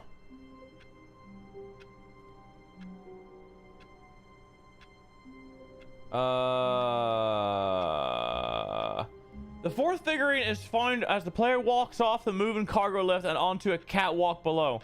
Oh. What? Hold on. What? Number 4. 4 figurines found after the player walks off the moving cargo lift. Okay. All right. Just a step through this door, Stanley thought to himself. That's all I need. If I can make it through this First time. door, I can make it through them all. Where are we going today? The bucket asked. Stanley just smiled. Anywhere they went together. I love how they would have be voice lines for Stanley even just clutched this. the bucket tightly to his chest. This was not the correct way to the meeting room, but Stanley had felt the bucket calling to him, telling him that the employee I think lounge this is it. was simply the place to be. And here it was. Had the bucket turned out to be correct? No, never mind. The bucket was wrong. Indeed. Stanley took the door on his left to go We're back here. to the meeting room. This is it to whatever we're doing. Said the bucket. Don't go to the meeting room. Go somewhere else. So we the go to- cargo lift, yes. So Go walk there. off the go lift. to the cargo lift. Here. I think it's over Good, there. said the bucket. Now ride the lift all the way to the top. There's something up there I need you to do. Stanley did not question why or how this bucket was speaking to him. It should have alarmed him, of course, because buckets can't talk. But Stanley chose not to think about this obvious fact. He was firmly convinced that the bucket had spoken to him, and he unthinkingly did whatever the bucket asked. We're alive. Danger everywhere. Isn't that just life? Shit. Okay, this isn't it. No, stop. What? Look there on the wall. You see? There's a sign right there. No It says, buckets? no buckets past this point. Stanley, how could you think it was okay to bring the bucket Oh, here? and you're gonna Unless- stop me, What if the inconspicuous problem is voice that in my you head. actually don't know what is a bucket and what isn't a bucket? True, I this is suppose actually that a would box of explain a lot about your sardines. behavior up to this point. Which, if that's true, well, my goodness, I think we have to do something about it. Agreed. This misunderstanding could have dire consequences on the entire rest of the game if not addressed quickly and properly. So much of the impact of the story is dependent on your understanding of what is and isn't a bucket. You're gonna make me go back? Please, step in here for a I'm dead.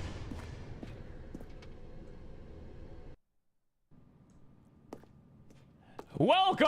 Now then, I'm going to run you through some test scenarios, and you'll tell All me right, whether okay. or not the thing I'm showing you is a bucket. Okay. Simple enough, right? This should tell us everything we'll ever need to know about what is or is not a bucket. Agreed. Okay, let's begin. That is a bucket. Item 1. Is this a bucket? Correct. Incorrect. It is a hologram of a bucket, not an actual bucket. Huh? Item 2.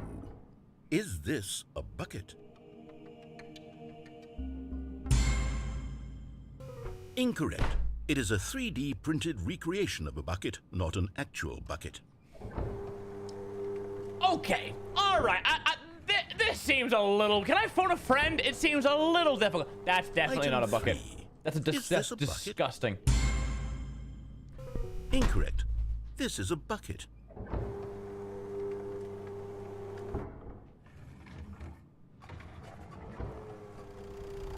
Item 4.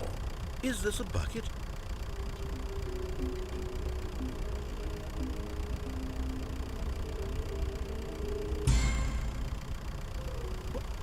Are you hallucinating? This is a tractor. It's an enormous machine. I that just tills wanted the to earth. test I thought it. this was a gimmick. How on earth did you manage to I screw it just up? wanted to test. Absolutely incredible. Oh, okay. Let's just move on to the next one.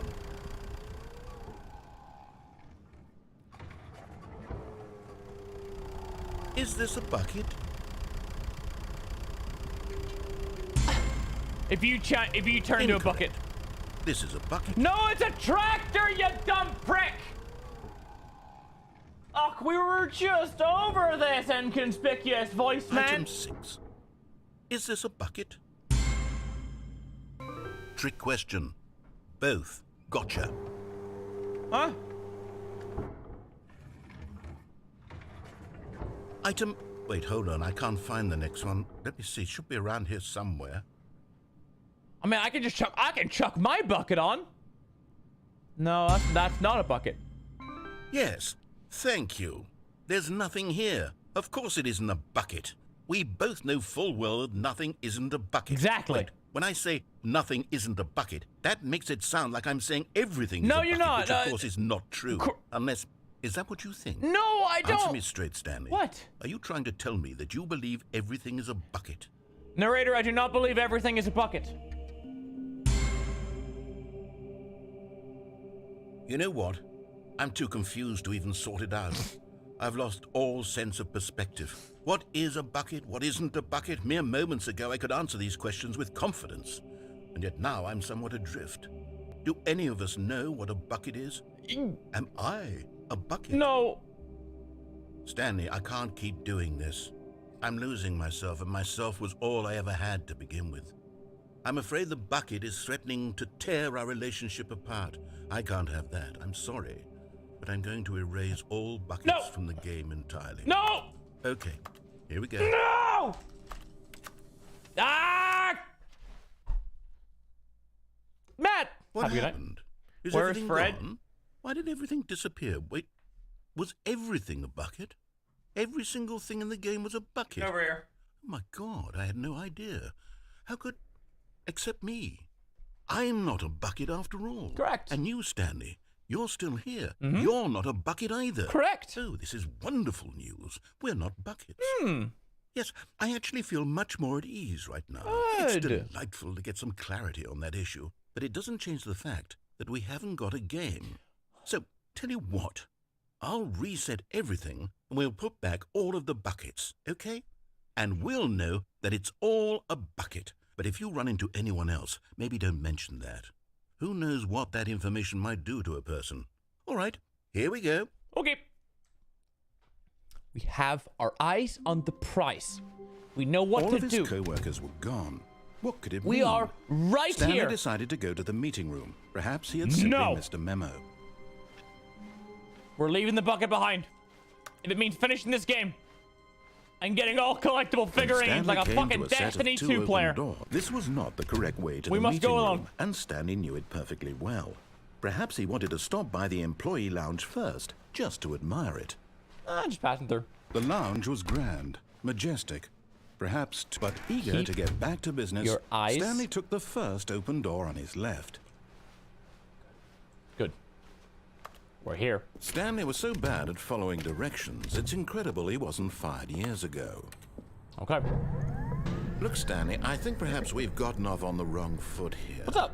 I'm not your enemy, really, I'm not. I never thought you were. I realize that investing your trust in someone else can be difficult, but the fact is that the story has been about nothing but you all this time. No, it's actually been There's about someone buckets. you've been neglecting, Stanley. Someone you've forgotten about. What? Really? I was in the middle of something. Do you have zero consideration for others? Are you that convinced that I want something bad to happen to you? Yes. Why, I don't know how to convince you of this, but I really do want to help you, to show you something beautiful.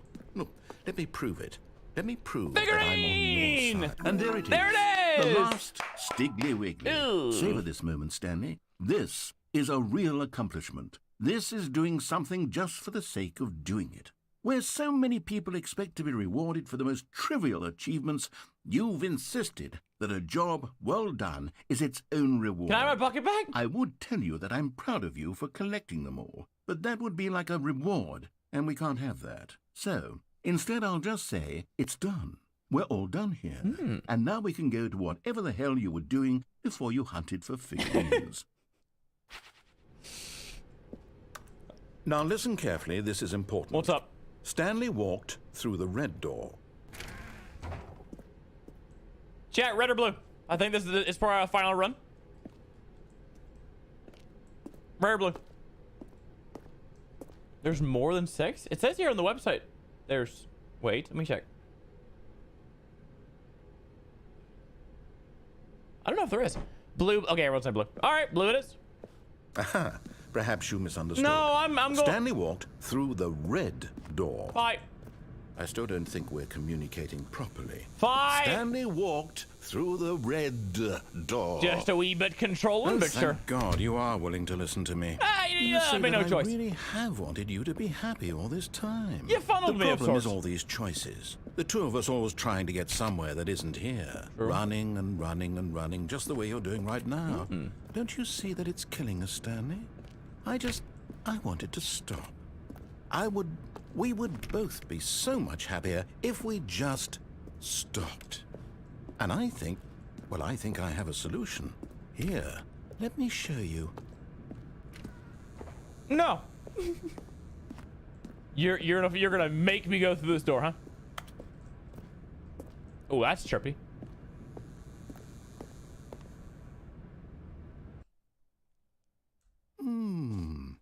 What do we want? What are we looking for? Here. Chat! It's the OnlyFans room I was talking about earlier in the stream! If we just stay right here, right in this moment with this place, Stanley, I think I feel happy. Good. I actually feel happy. Good.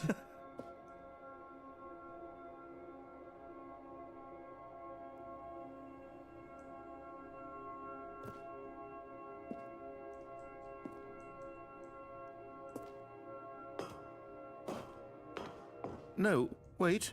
Where are you going? I got bored of the room. Oh, no.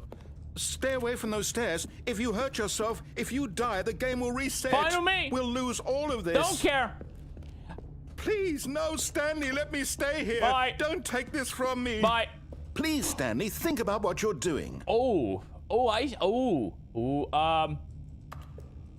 mean, I can think. Do you Flawless, do you know where that is?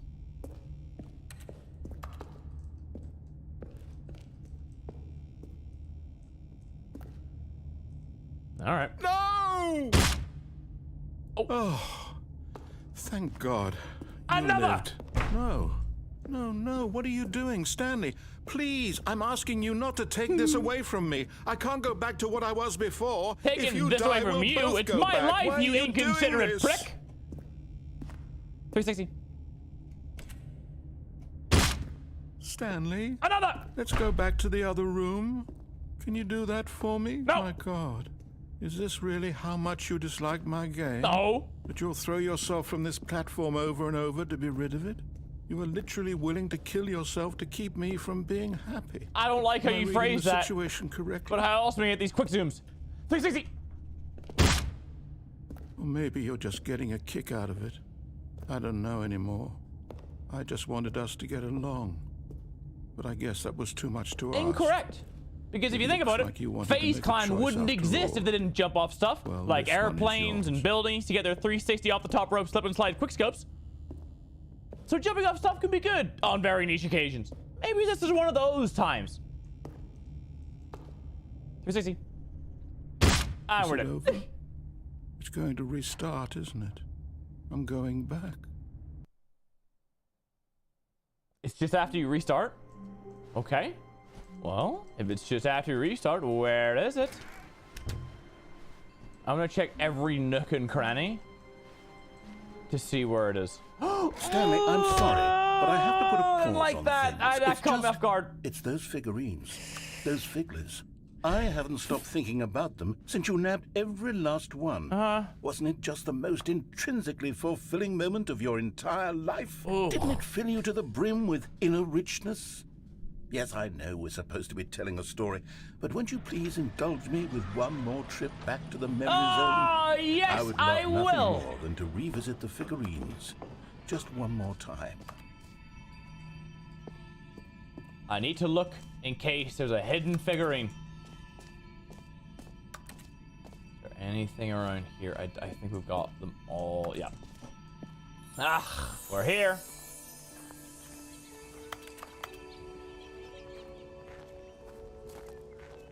Now remembering when Stanley found the collectibles. Winter Zero, how you doing? Welcome in. The memory zone.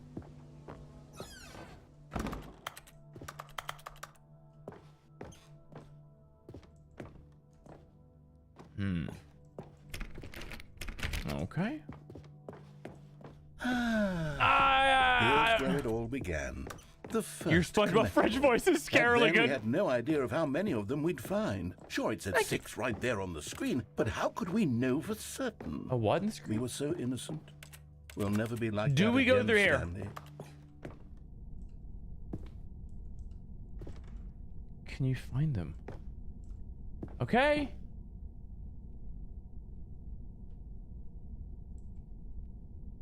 Oh, it is the last one.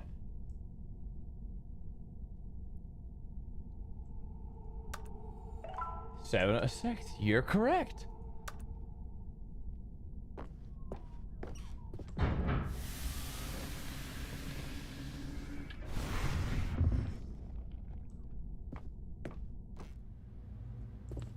And here was the second Stanlerine.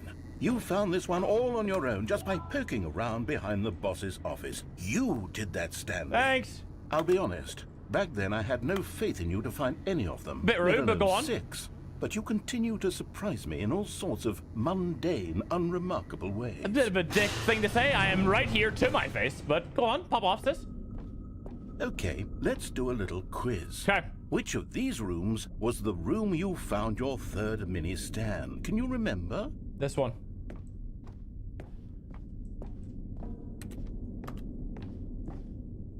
It was right here. Hey, that's exactly Yes, right. it was. It was here, under the stairs. It was the third one. You picked it up, and then after No worry. that, you had 3 Appreciate of you as them. always. Have a good night, man. I'm glad these moments are so crystal clear in your memory, but I shouldn't be surprised. No. After all, science tells us that it's impossible to forget your third time doing anything. 7 and Ardbeg. Fantastic choice, Robert. Let's see, what came next? That's a good smoky Oh, hit yes, for you. we found a Figly in this pink room. Oh, No, well, we didn't. I can't This actually is- say I remember being in No, this room, this is- but it's here in the memory zone, so it must have happened. Okay. I mean, no. Definitely not.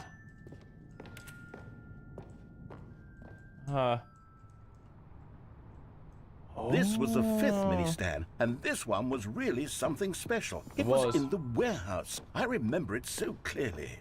In fact, because this one is particularly special to me, I made a little video to commemorate the occasion. Amazing. Enjoy. Thank you.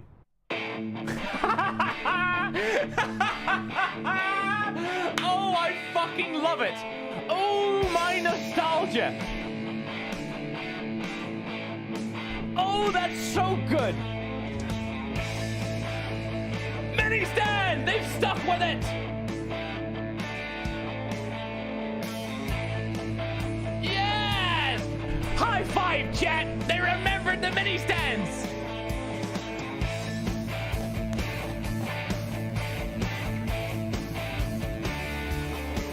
Thanks for watching, you cool customer. Pond 5. Pond 5. Takes you back, doesn't it? Yes, it does. I spent a lot of time making that video, but you. it was 8 minutes I wouldn't have spent on anything else. I only wish you included the... I know they probably couldn't get the copyrights to this, but I wish they had... Oh.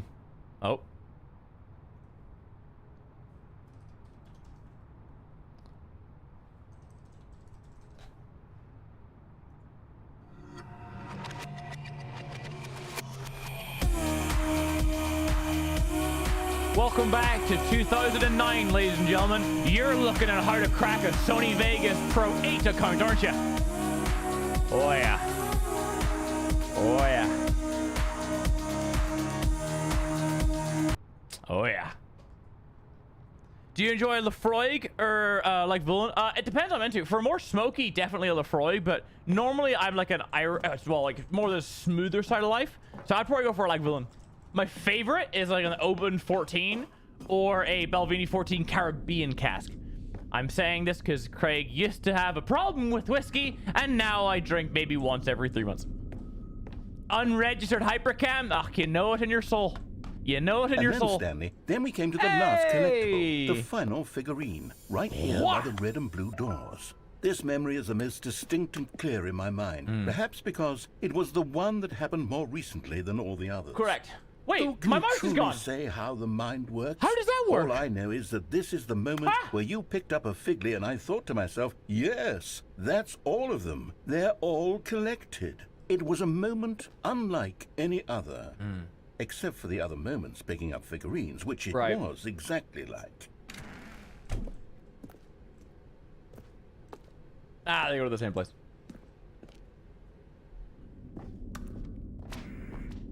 You are in the present. And then there was no more, because we've caught up to the present moment. Nothing left to do but move onward into the future. Goodbye, Memory Zone. Oh, I wasn't really looking.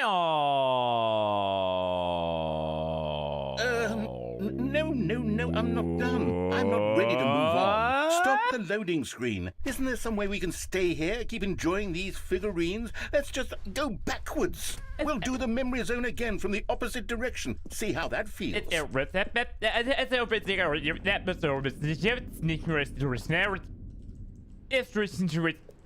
You know what game we should play at this one you haven't already? I have played Subliminal. Amazing game. The room with the red and blue doors. I remember this.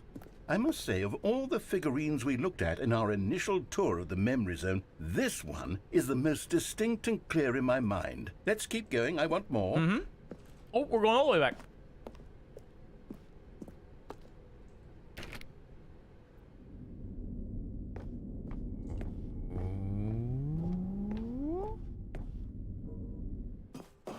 We're back. And here's where I made that video. Don't you remember the video we watched? It was amazing. Yep.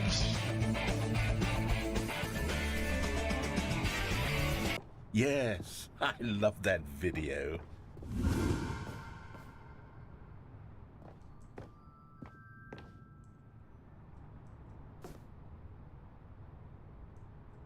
The garage door is open. We'll keep that in mind, Sam. Let's just see where he wants. Pink room, Stanley. No, no, this was not a play. We've collected 15. Room. Oh, we're going right the way back, These aren't we? really were a treat to hunt down. You know, if there had been any kind of reward for finding all of these, it really would have muted the intrinsic joy of collecting them. Well, I'm very glad we resisted the temptation. Next one. We're just back? I mean, we haven't been this way. Oh, this is dark. Oh, dark and nothing. Can I RKO Freddy? I cannot. His poor neck. Huh? This was our second fig leaf. Yes, I remember it too. The past is truly a wonderful thing. Why does anyone ever choose to leave it? Keep going. Enjoy Maryland. Thank you for the 10. With all its amazing, whatever we Googled earlier. Enjoy your blue crabs. This is it. The very first one we found. Was it? In the exhibit where I introduced you to the figlarines. Oh, I want more memories, Stanley. I want to keep going. What else is there? What came before this? I did anything? Oh, yeah, I remember here. Oh, the jumping circle. This is where it all began. Look, it's the terrible new content that we were originally sold on. I remember hating it back then, but time does put a rosy filter on everything. In fact, I dare say I'm actually quite fond of it now. Look how much fun the past is. I want more.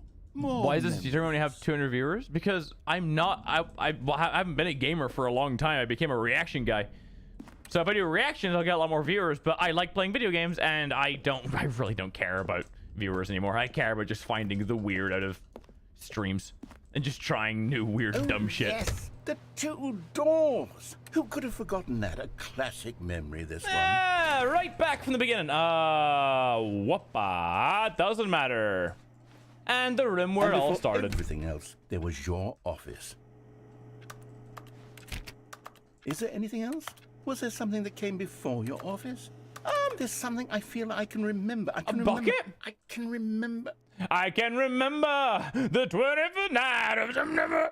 Yes, I'm remembering something now. I remember before this whole story got started. Back then, I was different.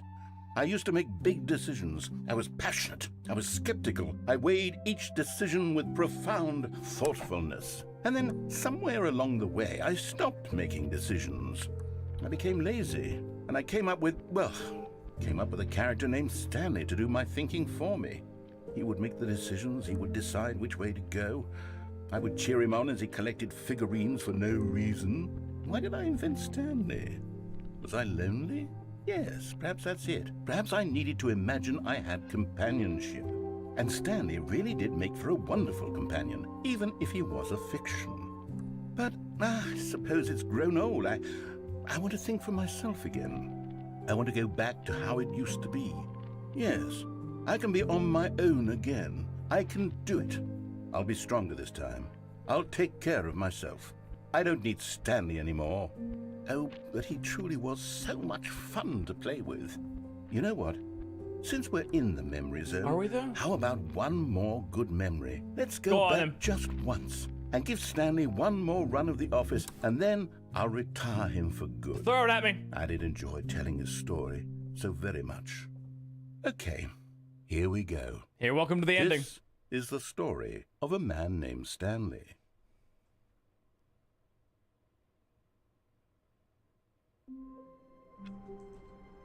Okay. Phone's going again. Hello. This is a recorded message scheduled either by you or a person in your place of work. The purpose of this message is to warn you about the dangers of recorded messages. If at any time you believe you are listening to a recorded message, please terminate it immediately and cease all flow of information from the recorded message. A good bucket. A strong bucket, a humble bucket. bucket, a committed bucket, a bucket of culture and distinction. Indeed. Stanley Next game, clutched literally the bucket after whatever we're tightly doing to his here. chest and entered the door on his left.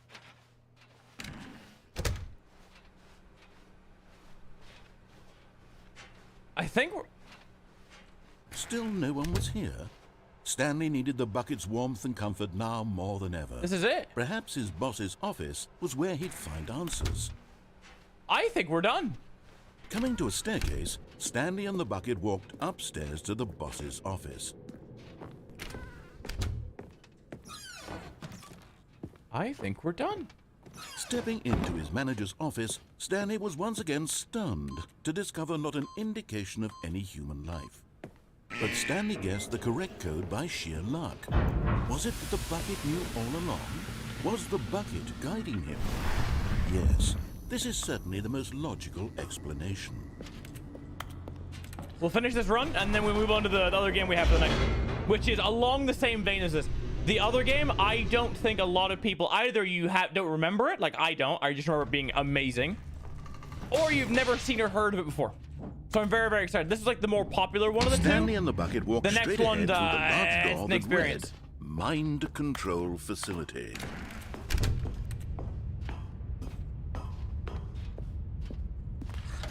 The lights rose on an enormous room packed with television screens. What horrible secret did this place hold? Stanley and the bucket both wondered to themselves.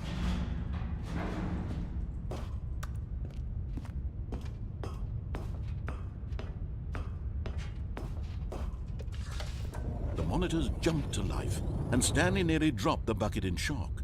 Everyone in the office was being videotaped, monitored like guinea pigs.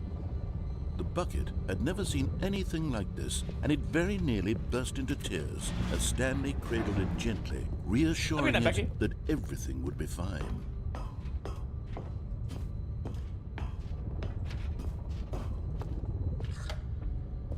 Was the bucket under the mind control facility's influence as well? Had the bucket been told to do things it didn't wish to do? This is it, right? What kinds of things does a bucket want to do? Do we even go through with this? Want to do in the do we just call it? These questions raced furiously in Stanley's feeble mind. No! He screamed into the bucket. He couldn't accept it. His own life in someone else's control. Never! He squeezed the bucket tighter. His one friend in the entire world. At this point, he could trust no one except for the bucket. I think we've completely exacerbated every angle of this game. But here was the proof. The heart of the operation. Controls labeled with emotions, happy or sad or content. We're gonna go here, we're gonna click no, and if we get birds, we'll enjoy the birds, and then very place. Go next game. And as the cold reality of his past began to sink in, Stanley decided that... But at the last second, the bucket jumped in and pressed the button to turn on the controls. Stanley gasped in horror. Had this been the bucket's plan all along? To take over the machine and claim the power for itself? How could the bucket have betrayed him like this? Stanley was prepared to throw the bucket away in disgust when suddenly an image appeared upon the enormous screen. Okay. That's it. Begin the game again. No, we're done. That's it. That was a Stanley. But this is just the same thing on repeat. Done. Congratulations. Done. Right. Now, for the next game, or I guess the last game for the night, it's a game. Oh, God. I haven't played this game in such a long time. I'm very, very excited. So this game, it's along the same vein, a little bit weird, a little bit all over the place. It came out, I want to say, in 2016, 2017. You may have heard this game, but like me, you don't remember how it goes. Welcome to the Beginner's Guide. So before we start the Beginner's Guide, I'm going to put on some memes, because I need to go get my protein shake, and you guys can go grab some water, we'll do whatever. But this is a special... Holy shit, Lily, that's an old game. Okay, let me do this real quick.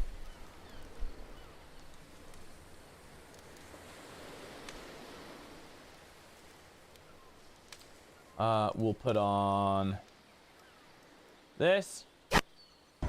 Hey. Oh, that's not it. Hold on.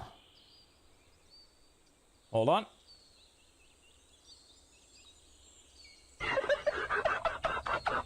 Alright, I'll be back. Go get some water. Ow. Is that really a pumpkin? No.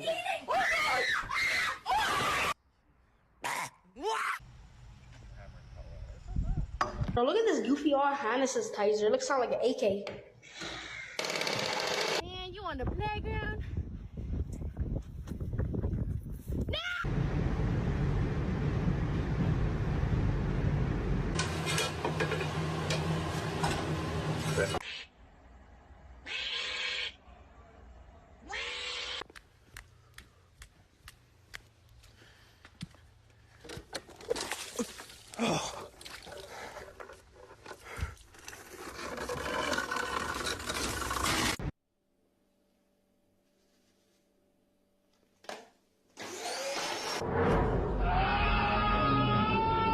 A single raindrop. Some of you guys have been asking for like a house tour. You want to see where I live. This is the bedroom. It's pretty chill. I mean, it was hard getting the old bed up the stairs and everything, but it's not. Oh, Jesus!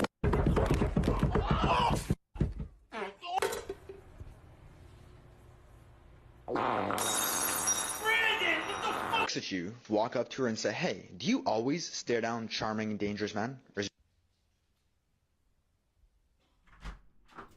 Wait, what happened? You're okay? Oh no. Hello. Bonk.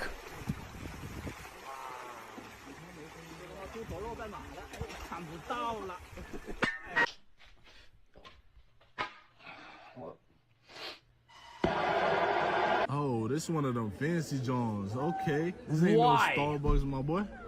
Why? Just give them your fucking coffee. Question, what's up? Did we watch this earlier? No, we haven't. Why is he built like Conor McGregor? You're doing, folks.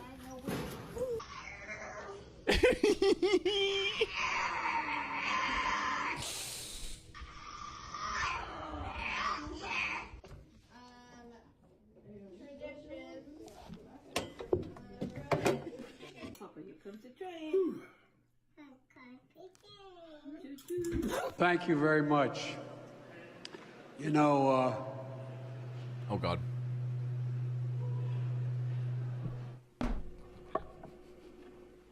Got it over here. Hey, folks, how are you? Bro, I didn't even. Is that a real clip? Thank you very much. You know,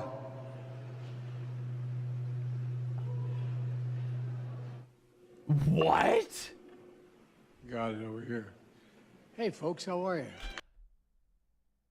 He hit reset mid-sentence. Bro, I didn't even slam my shit this fucking hard, though. I promise you, though. Do that. Don't do that. He doesn't know he's president. He doesn't know his name is Joe. Don't do that. Yeah.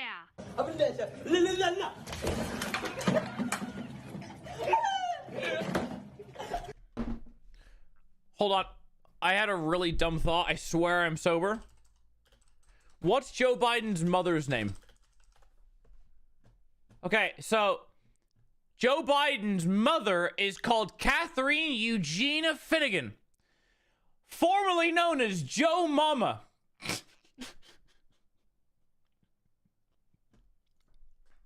Thank you. Thank you. I'm here all night.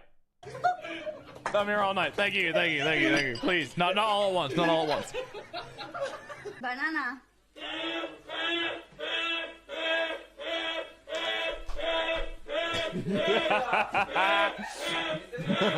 سرت بگردم که اینقدر به من نزدیک شدی.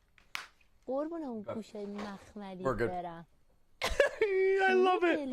Oh, I love it when you guys are disappointed about my jokes. It's the fucking best feeling in the world. Sheena didn't answer her email. Katie. Of course she did in front of fucking everybody, and Greg was there just waiting for me to mess Katie. up and see. What's up?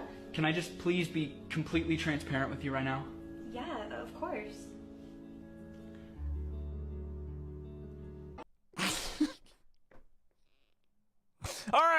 back to video games. So the beginner's guide, I remember this game being fucking amazing, but I can't remember exactly what goes on. It's along the same vein as Stanley Parable and Superliminal. If you're drinking, have a good swig. If you're smoking, get a little bit too baked. If you're doing anything else, I didn't tell you to do it. If you're sober, then hydrate, and we'll keep on keeping on, soldier. Welcome to the beginner's guide. Let me be clear. Make sure audio is on. Audio jungle. Thank you. What's this? Strap in. Welcome to the beginner's guide. Hi there. Hi. Thank you very much for playing the beginner's guide. My name is Davey Reedon. I wrote The Stanley Parable, and while that game tells a pretty absurd story, today I'm going to tell you about a series of events that happened between 2008 and 2011. Got it. We're going to look at the games made by a friend of mine named Coda. Now, these games mean a lot to me. I met Coda in early 2009 at a time when I was really struggling with some personal stuff, and his work pointed me in a very powerful direction. I found it to be a good reference point for the kinds of creative works that I wanted to make. So just to start you off, this is, I think, the first game he ever made. It's a level for Counter-Strike. You can walk around here, by the way. And mostly it's just Coda learning the basics of building a 3D environment. But what I like is that even though he starts from the simple aesthetic of a desert town, he then scatters these colorful abstract blobs and impossible floating crates around the level. And of course, it destroys the illusion that this actually is a desert town, and instead this level becomes a kind of calling card from its creator. It's like a reminder that this video game was constructed by a real person. And it kind of makes you wonder, what was going through his head as he was building this? This is what I like about all of Coda's games. I mean, not that they're all fascinating as games, but that they are all going to give us access to their creator. I want us to see past the games themselves. I want to get to know who this human being really is. And that's exactly what we're going to do here. So, it's 2008, Coda starts making these games, and he never releases any of them. He doesn't put them onto the internet, he just makes them and then immediately abandons them, and they sit on his computer forever. And I think he really understood this image of himself as a recluse. At one point, he jokingly renamed his computer's recycling bin to Important Games Folder. So, you know, this was just how he worked. He tended to crank them out one after the other without even really pausing to try to understand what he had just made, until suddenly one day, he just stopped. In 2011, that was it. He made his last game, and then he hasn't made another one since. And that's why I've taken this opportunity to gather all of his work together, is because I find his games powerful and interesting, and I'd like this collection to reach him, to maybe encourage him to start creating again. And if the people like you who play this also happen to find his work interesting, then I'm sure it'll just send that much stronger of a message of encouragement to Coda. So thanks for joining me on this. If you have a particular interpretation that I haven't mentioned here, or if you just need to get in touch, you can email me at daveyWreden@gmail.com. Okay, that's about it for introduction. Let's take a look at Coda's first proper game. As each game is loading, I'll show you the date that it was completed. This first one was made in November 2008. Got it. Where's my son? My son back from Vietnam? He is. He's on my floor. He's over here. I know there's a few you ask you. He kind of chills down here. He just kind of lives his life. I have the plant that he was in is now in my living room because I moved back to LA in December. But, he's chilling. He's doing his thing. As I just have so many pictures of cats just, again, sprinkled around my office. Anyway, strap in. This game is insane. Warning. Whisper machine active. Shift destruction. This game is called Escape from Whisper, and it's one of the more generic games you'll see from Coda.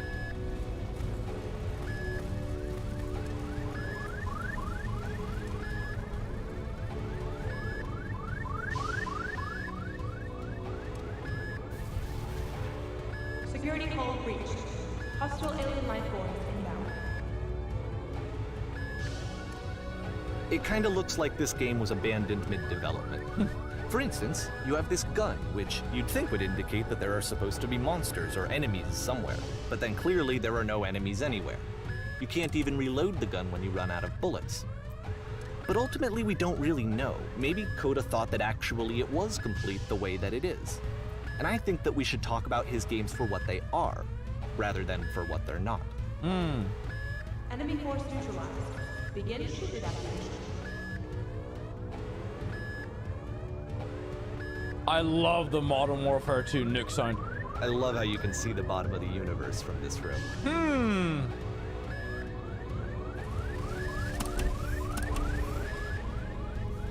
This game is deep. This game is, yes. Yes, it is. Oh. Apparently the space station has a labyrinth on it. Sure, I don't know. There's really no reason for it that I've ever been able to discern, so in the interest of time, I'm just gonna skip you on past it. Okay, this is the part that's interesting. The game has this narrative about the whisper machine and how it has to be turned off, and then you get to the engine room. Hey, you there, in the engine room. You could save us all. That beam is powering the whisper machine. We could disrupt it by introducing a great enough heat signature. If your body could stop the beam. It's so much to ask, but for all of our lives, would you do it? Could you give yourself?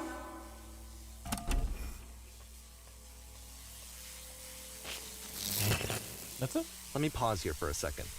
What you just experienced, stepping into the beam and then dying, is probably what Coda had initially intended when he was developing this level. But when he first compiles and plays it, something goes wrong. There's a bug somewhere. And this is what happens instead.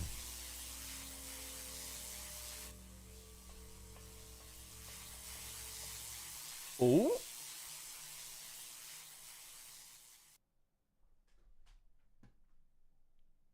Ooh. The beam causes you to start floating. And this is an important moment for him. Because yes, this is technically a glitch, but Coda identifies something human about it, like how small it makes you feel in the face of this larger chaotic system. Or this floating could be the afterlife, a peaceful place, juxtaposed against all of the hysteria that you've just had to traverse. I don't even know. I have no idea what he was thinking, but what's clear is that after making this, something lodges itself in his brain. He wants to do more of these really weird and experimental designs. So he stops work on this and moves on to a stream of tiny little games that go in all sorts of directions. Let's go ahead and take a look at the first game he made after leaving this one behind. So I remember this game being fascinating because like I am a creative through and through, and I love when people I love abstract art. I love when people like do things that are just so out of the ordinary and different, and it's like it's kind of how I like treated my YouTube channel, where I was like I would throw 99 ideas at a wall, most of them would flop, and then I would have one little gold mine that stuck. Backwards. Because, for example, the meme stream, creating the idea for the meme stream was a random idea I had one stream. I didn't mean to, it just happened and it became one of the biggest things on my channel. I love that about art and creativity, is just everyone is different. How people are able to show off who they are on the inside, and if you're able to express that through their art without holding back, without trying to sell it, I love that. Also, like, it's why I don't listen to a lot of mainstream music, because I love when people are just organically creative. I love it. I love it. Anyway, I think this is what this game shows. It's the personal... Yep. In this game, you can only walk backwards. Oh, wow. What the fuck? I can only press S. Oh. It's a beautiful thing, to be honest, but... the creative is dying because a lot of people are following algorithms and doing it for this or doing it for a reason instead of doing it for you. That's the most important thing. Do art for you. Make whatever, draw whatever you want, make whatever YouTube video you want. I know I'm a fucking weirdo. I know like, a lot of people aren't gonna like this, like personality-wise, but it's me. I'm a fucking weirdo, but I'm not gonna hide that. I'm gonna create dumb shit. And for those who wanna watch me, fuck yeah, let's be weird together. That's it. That's where I am. The past was behind her. Anyway, sorry for a little rant there. But, ooh. But the So future it's a could not be short seen. and Ooh. relatively minimalist experiment combining motion and narrative. It is less advanced than the previous game, but actually it seems to be more focused, more complete. Coda's trying to give it a unique voice rather than simply basing it on a pre-existing trope. I still can't go forward. I still can't go forward. When she stops and looks, it becomes clearer. Still walking backwards. Sorry, I've changed the DPI. But if the future is always behind her, how will she find the strength to confront it?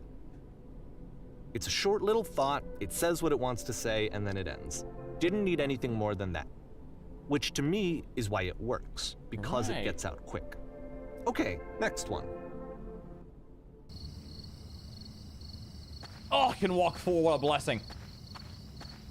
You are not... I love this video game flashlight. You are now entering. Oh. And that's it.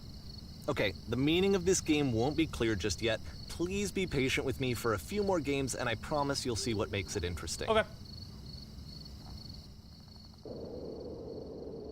Nonsense. Oftentimes, Coda would put bizarre titles like this one at the start of his games.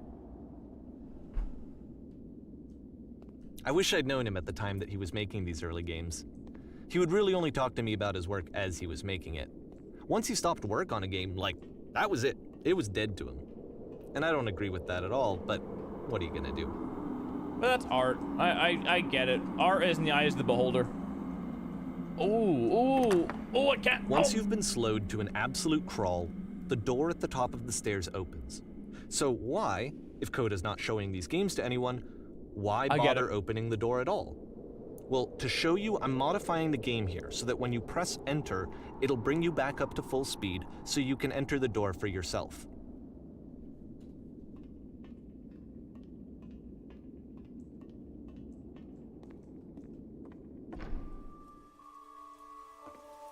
What?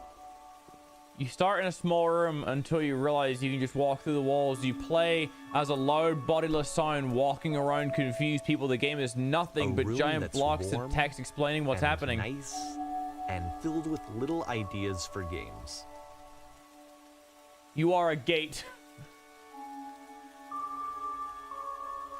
Coda would often tell me that he didn't mind if people thought of him as cold or distant.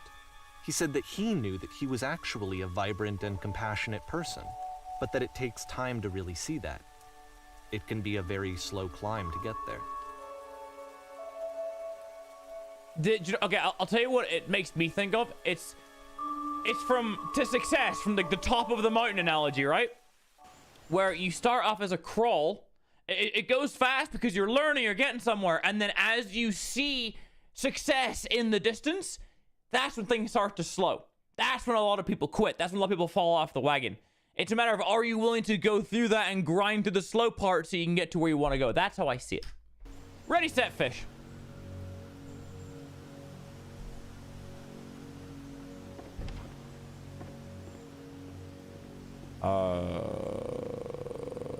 Not much in the way of fish, but pop off, sis.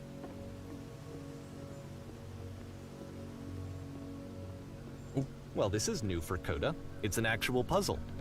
Go ahead and see if you can solve it. All right.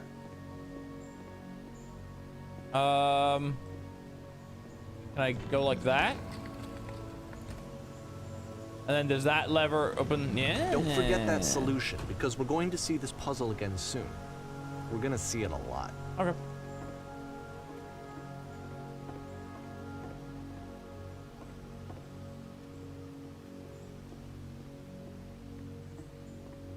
You're way getting confused. This is a guy who creates games, never listened to the internet, you walk down a corridor, it's just a personal experience. You get to the end. Simple enough. All right, now I'm going to modify the game again so that when you press enter, it'll remove all of the walls from this room.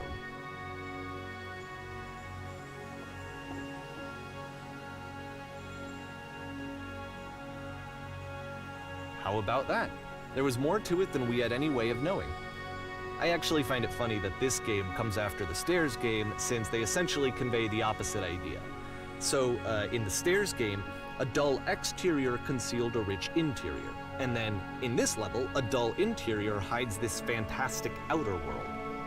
Either way, I think that the point is the same, is that most of the time you don't get to know what you're missing, or even that you're missing anything. That's not your role as a player. So if your role here is not to understand, then what is it?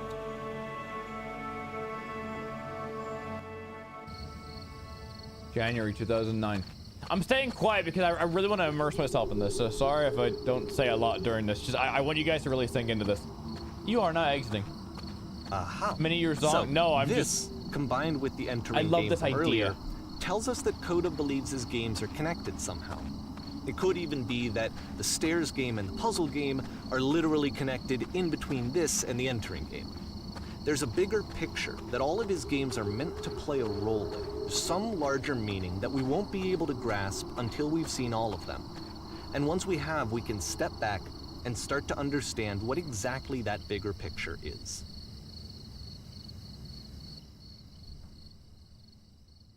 The Great and Lovely Descent. Because weirdly enough for me, I'm dumb, I'm goofball, like whatever, but like me as well, like I also have this really like introspective side. I love how things work. I just love how things get made. I have a fascination with like what's next in terms of art. I fucking like that's what keeps me going. It literally what gets me up in the morning. So this stuff, Let's talk about video game development for a second. Every video game runs on what's called an engine, which determines what the game can and cannot do. So in other words, the engine is a set of tools for game development. To make all of these games, Coda is using an engine called Source.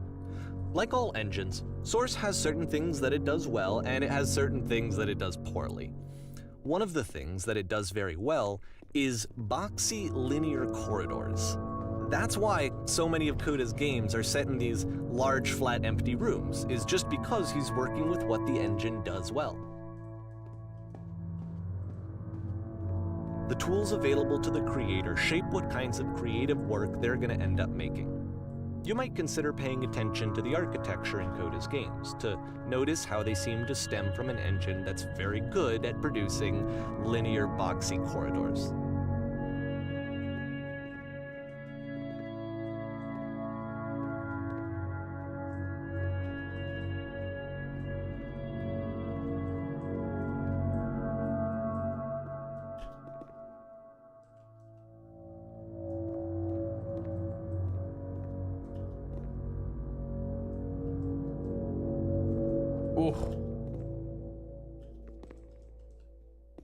Is there anything even down here at the bottom?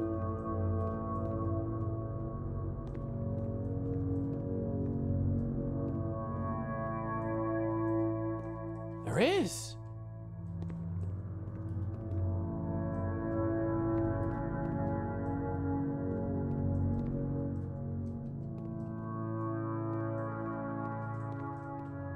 The ball? Oh. Huh? Whoa.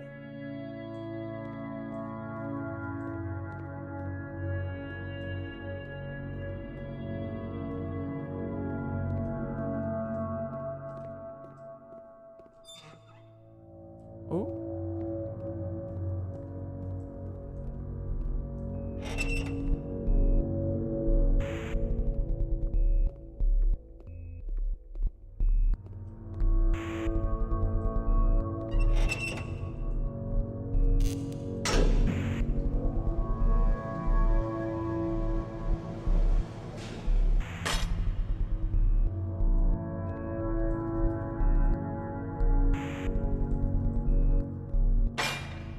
This prison, funny enough, in Coda's original design, the doors stayed shut for a full hour before letting you go.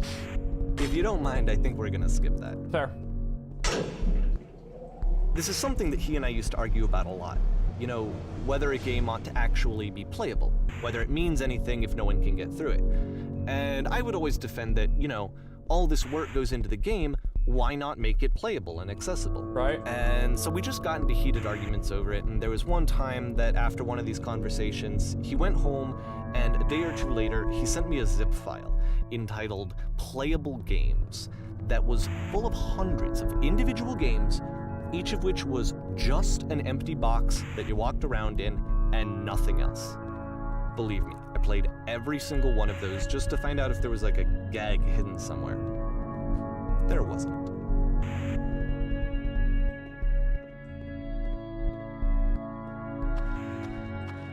There's the 3 dots again, whatever it means. We're back. It's the puzzle again, with the exact same solution as the last time.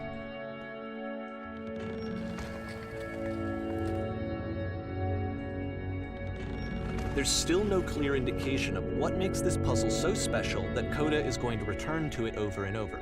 But I promise I'll share with you my interpretation very shortly. Chat, how are we doing? This game is a trip. This game is a trip.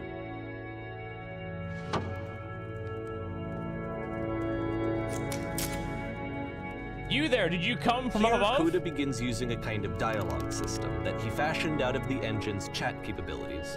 Use the 1, 2, 3 buttons on your keyboard to respond.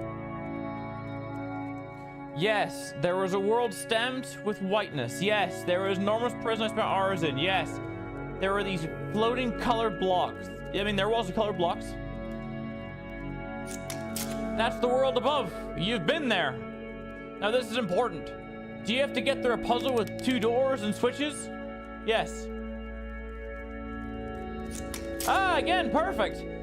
Now please, tell us how you solved it. Tell us the solution. Tell us how you got to the other side. Trust me, you don't want to go over there?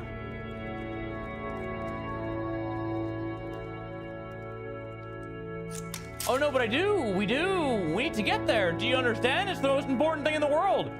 We have to escape this prison. There must be an ending. I promise you, there's nothing that I want more.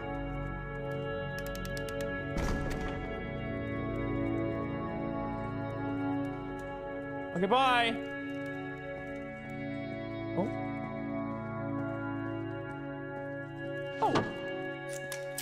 Hey, how'd you get here? Was there a puzzle you had to get through? Yes, do you want to know how to solve it? No, it's been right here this entire time. Or I've been right here. No. No, we actually find the black space between the doors far more interesting. Have you seen it yet? Why would I care about the space between the doors? Actually, now that you mention it, I remember feeling strange as I passed through it. I don't recall a space. Why would you? There is a reason, but it may take time for you to understand, which is fine. You'll see it again soon.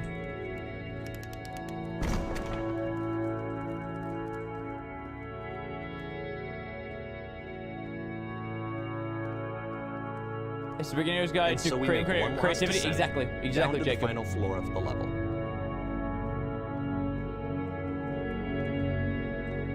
It's also just a unique game period where it's a game about other games and like a story of it. It's an incredible game, like the beginner's guide.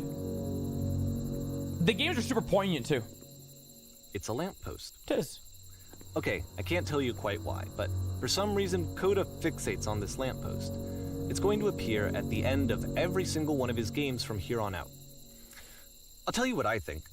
I think that up to this point, you know, he's been making really strange and abstract games with no clear purpose, and maybe you can only float around in that headspace for so long. Because now he wants something to hold on to. He wants a reference point. He wants the work to be leading to something. He wants a destination, which is what this lamppost is. It's a destination.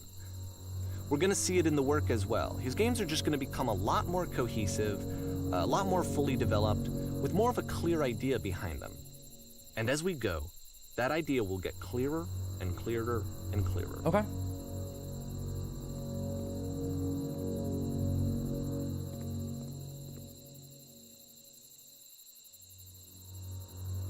Loading, April 2009. So literally only a month after the last one. This game is connected to the internet. As you walk around, you can leave notes. All the notes you see are left by other players. So Dark Souls. Dark Souls. Oh. Nice for him not. So first off, I'm sure you can deduce this, but this game is not connected to the internet. All of the notes that you're gonna see have been written by Coda. Right. This was actually the first game of his that I ever played. This was shortly after I met him at a weekend game jam in Sacramento, where I grew up. I saw him working on this very level, and it was just so different from anything that anyone else was doing. So right away I was like, I have to be friends with this person. In retrospect, I think I was probably a bit too pushy trying to get his attention. I was over-enthusiastic. But he was very gracious about it and very patient with me. And I cooled off eventually. Oh, feel free to skip over any of these notes if they're not doing anything for you. Nothing extra is going to happen if you read all of them. Either way, to me they convey a sense of loneliness. I see this person who's filled with thoughts and feelings and beliefs and has no way to express them except as scattered and unheard voices in a game that wasn't meant to be played. I see it as that, but also comments of people saying, like, I don't understand you. That in playing this game and seeing how alone Coda often felt, that we get to know him better and actually kind of connect with him. And I have to be honest with you, this idea is really seductive to me. That I could just play someone's game and see the voices in their head and get to know them better and have to do less of the messy in-person socializing. I could just get to know you through your work. I think this is why I always liked Coda's games so much, is because it felt like they let me have that connection. I felt as though he was inviting me personally into his world. And then I feel less lonely too.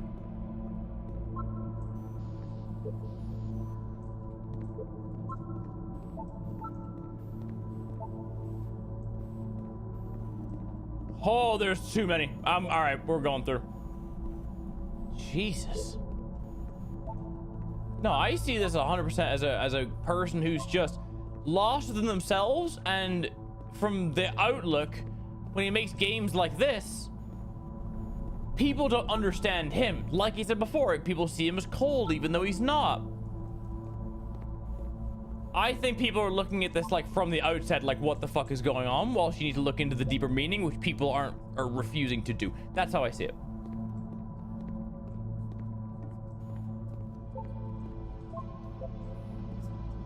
Whoever made this has issues. Who the hell are you? We will all die someday. Stop pretending you are other people. Spoilers doesn't mean anything.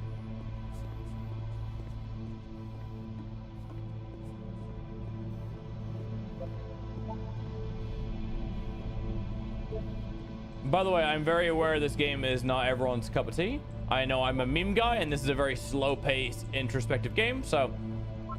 I'm gonna try and stream again Saturday, Sunday with memes and dumb stuff. I just want to sort myself into this for the rest of the time at school. There's like 45 minutes left from what I remember. It's like an hour and a half long. At the time that he was making it. And the puzzle is a way of closing the door on a previous chapter of his life before moving on to the next one.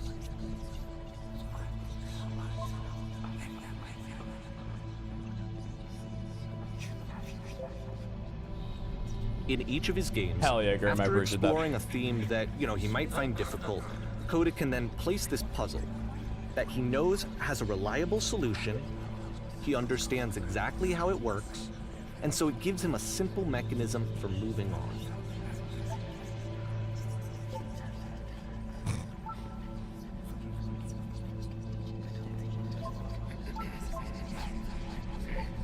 We're back with the puzzle. And because there's this dark area between the doors, a space between spaces, before you move on, you get to pause. Just for a moment, a few seconds to reflect on and let go of the events that led you here. To step back and connect the pieces together. To grasp at that elusive bigger picture.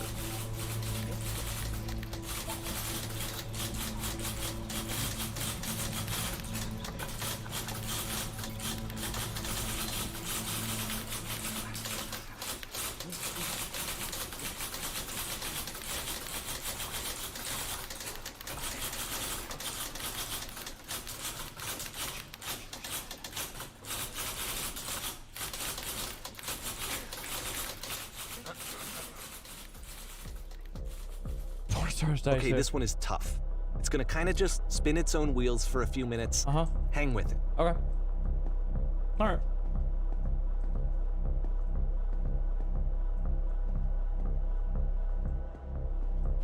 Oh. Oh.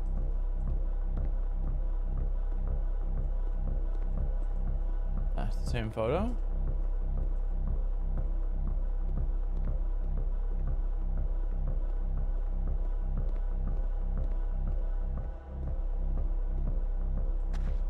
Bottom of the well. See, like, this is it, the whole game. And there's nothing that's particularly interesting about it. You just walk to the end of a hallway. Except, for some reason, Coda gets really fixated on this prison that has all of this modern furniture. And I don't know why, but he decides he needs to revisit this prison. He's gonna start over, use the same assets, turn it into something else. Okay. Okay, cool. Here's version 2. Okay, so placeholder for where things should be. This is still shut. What furniture ought to go in the center of the room? Put a giant hole in the ground. Doesn't matter what I say. No, along the wall, huge picture of a horse. Okay. I think we should light up the room a little bit.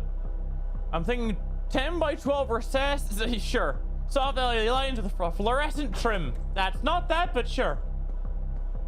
Last thing, you need a table. Yes, we do. Tables were invented in 1935. I don't think that's correct, but pop off.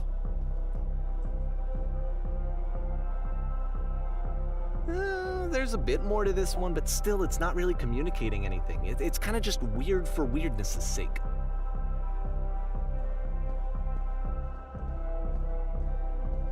So, okay, he throws it out and starts over. This time he comes at the prison idea from a different direction. Hello, please walk forward. This guide will enable you to escape any prison environment. Follow the instructions carefully. Take care that you remember each step. First, click on the table. Good. Go over to the photo frame and turn it left slightly. But, okay. Now turn the floor lamp in this room off, then turn it back on. Now go to the left side sofa. This reminds me of those memes where it's like top left, look at the chair, or like, look at the bottom right, look at the chair, look at the forehead, you're a bitch. Like, that's what it reminds me of. What am I doing? Go to the left side sofa and move it over a little. Touch the shelves. That's not really where's the shelves? Oh. That's it. In a real prison, the escape will not open. Return to the start to be taken back to your prison. What?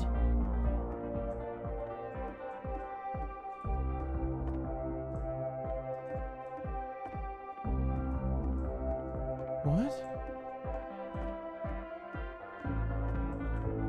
I would need it because I'm starting to get. It's called the Beginner's Guide, and I highly recommend you sink your teeth into it as well.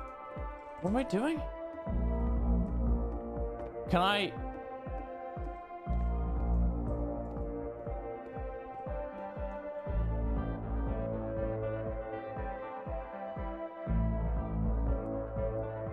And we're back. And of course, now the table is gone and you can't begin the chain of events to escape. Have a good run. Here's a version where there are no bars, but you can't actually get to the well. And then a version where the inside of the prison is the outside and the outside is the inside. What? Let me just blink you real quick through a few more. Yeah, go on, pop off. He really unloaded on this prison idea. There's nearly a dozen of them. Personally, I think it's awful to watch this. To see a person basically unraveling through their work. And for what? Like, at what point do you just go, maybe there are game ideas other than this prison that I could be working on? But Coda doesn't have that voice telling you to stop. That particular mechanism of defense against yourself. Without it, you just spiral. And so he keeps going and going and going and going and going, and then he hits on something. And he likes it. And that's it. He's done. He stops making prisons. This is the very last version of the prison game that he created. And the reason I think it works is that the prison is not actually in it.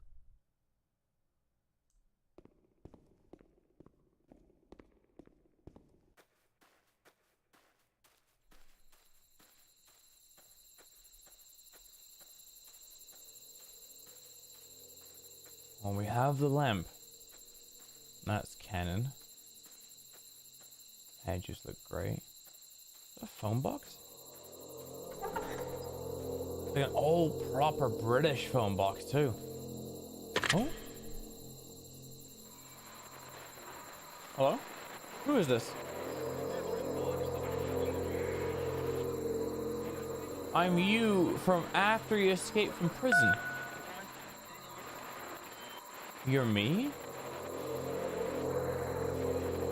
So you were trapped in this prison too? Yep, I was in the furniture maze. It's a conversation.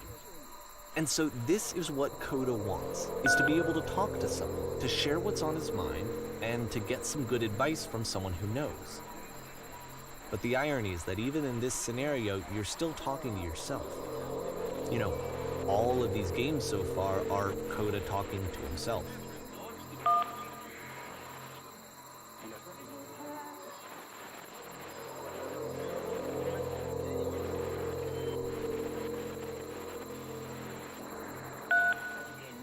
I didn't even read it.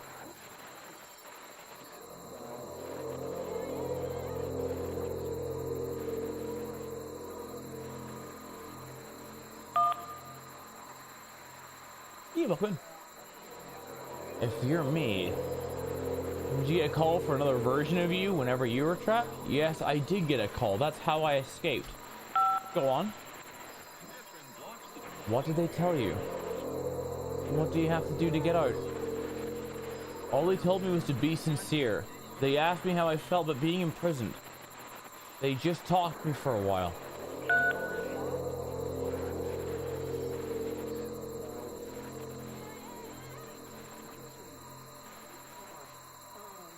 Listen, I can't know until you're out, but I promise it works. Just be sincere. It will make sense. I don't have anybody on Discord, Brian, sorry. Sincere about what? That's exactly why I need your help to figure out in order to escape.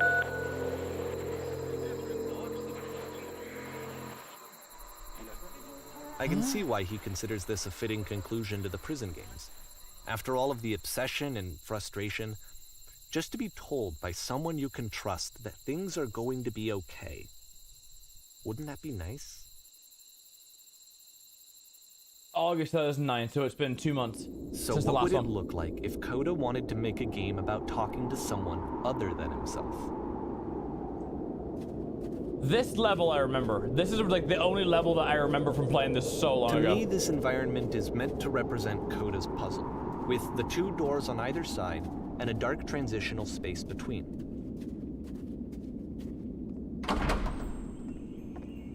Well, my goodness. I'm glad as all heck that you showed up. Thought I might have to be cleaning this entire house all by myself. And right miserable that would have been. Everyone knows lonesome hands make lousy homes. You'll notice that the quality of the art is a step up from previous games, including this new and improved chat system, which he started using from this point on. From here on out, he begins putting much more effort into the visual polish of his work, and this particular game took 2 months to create as a result.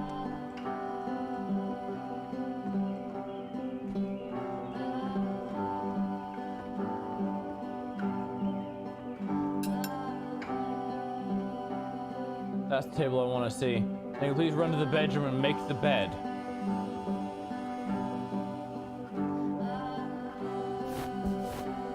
Okay.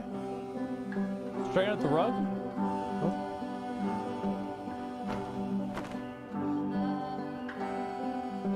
Do you enjoy being a house cleaner?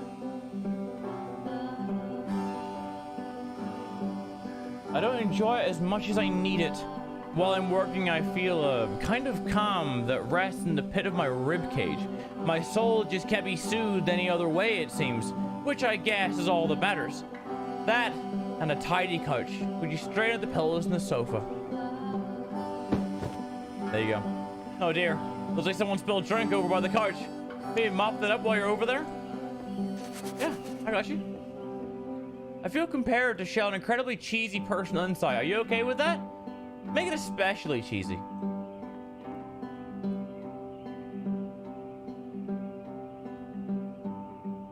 No. Alright. It was super sorry, never mind. Hey Hey, these dishes need washed. There you go. Last I checked, the tub needed cleaning. This music is really, really pretty. We're scattered all over the bedroom floor. The bedroom floor? Oh, there you go. No then. How about you come and clear the dishes off the table? After the intense set of prison games, this house cleaning level almost feels like cleansing. Yeah. It's the moment after a particularly difficult or traumatic experience where you just need to let it sit and digest inside of you, and eventually cohere into something meaningful.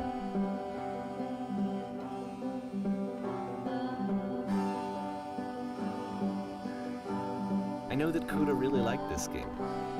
Of all of his work, actually, this was the only one that he called me up to ask me to come over and look at it.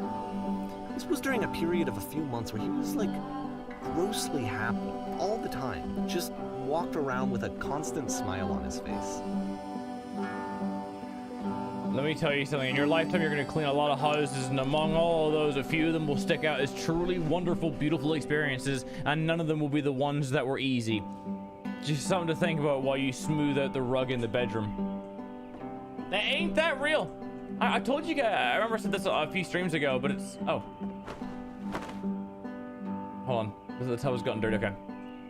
But being a creative or doing anything that you want is 99.9% of the time having an awful fucking time, but you do it for that 0.01% of the time where you have a breakthrough or an amazing experience or just something super memorable happens. And that, organically, is, in my opinion, one of the best feelings that you can have as a human. So, I 100% understand this. Earlier, when I said I had a really cheesy thought, I was gonna say that it occurs to me that one's house is a lot like one's soul. You take care of it, and it takes care of you. I don't know why I feel so weird about saying that. Hi, how are you?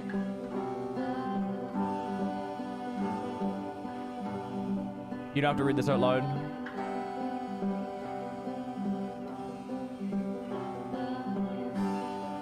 Hey, Random, thank you. Hey, thank you for the $20. I appreciate that message.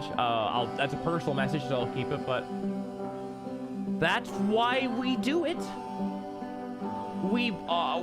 I make my dumb content so people can smile and laugh and forget about the real world. Because it's what, whenever I was growing up, whenever I used to watch the likes of CNanners and Hutch and all the YouTubers like Utarik, all the YouTubers I used to watch back in the day, they were my escape from life.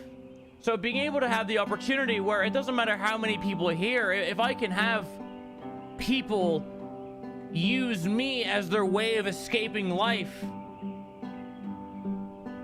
that's the biggest compliment I could get. That's the biggest compliment as a creative that someone can give me. Someone saying to me, I appreciate what you do because you help me out with my life. I'm not here to take over your life. I'm just here to try and like give you some breathing room. That's it. And as creatives, that's all it should. That's all it should be. So many people like milking off the algorithm and trying to make shit work, and what do you call it? It's got quite sad because it removes the idea of what a creative is in the first place as a something that makes your soul happy, but because of that you're putting out something that other people might enjoy. Whilst YouTube and media period has turned into something that it's very algorithmic and business-like and corporate, and it's sad. So for me, I like being fucking weird, and I like being me. And if people resonate with that, fuck yes. If you don't, no problem at all. Because there's someone out there who you're able to resonate with. That's why there's a million YouTubers and a million streamers. You're gonna find your people. So thank you guys for choosing me on this Thursday afternoon.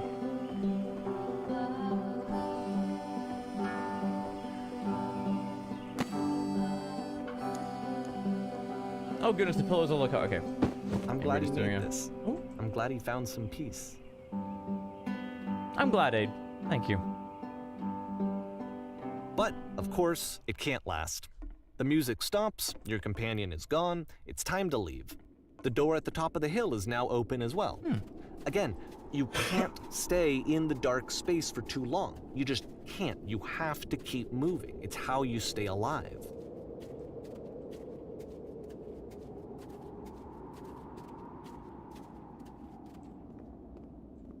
There's the lamp. Which is the whole point of the puzzle doors, right? That sooner or later you have to pick up and move. I really thought that was the point of it. Appreciate you, Noise. Thank you for everyone This really nice one comments. gets a That bit wasn't the point, but thank you. Why did you all come here today? Was it to improve your life? Was it to get a better job? Was it to make your relationships more meaningful? No. You have come here, you've came here to become perfect. This workshop is going to teach you how to be perfect. I want your friends, the people in your life, to look at you and think, wow, this person is a better human being than I am. Oh, that's a strange one. Right now, do you think about that in your way in your own life? Who do you know who is so well developed as a person that make you feel disgusted within yourself? Compared to whom you feel useless, selfish, ungrateful. I intend to make you into that person. Perfection is within your grasp. And the question is not what we do with it, but how we do it effortlessly. This is easy. It is so easy. It is so easy. About halfway through the game, the perspective shifts.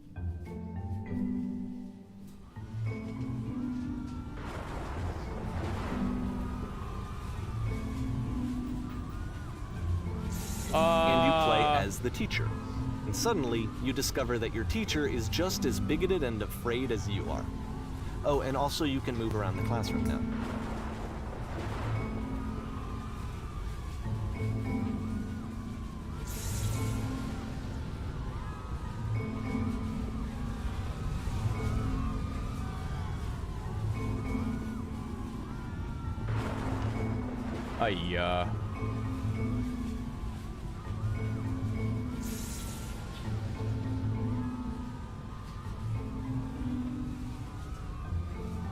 Do you I felt want pretty to hard for this one. Yeah. I feel like it's one of the most relatable experiences that you can have. To assume that some other person is perfect and totally fulfilled in every way, and completely miss all of the little flaws that make them painfully True. True. I think about this game a lot these days. Instagram. That's basically what it is. You upload your most perfect aspects of yourself, and you don't see the other 99.9%. This one took a lot longer than all the others for Coda to make. It was 4 months between this and the last one. That's twice as long as it took him to make any other game before this, and it's not like it's particularly complex, so I remember I found that a little strange at the time. Ooh.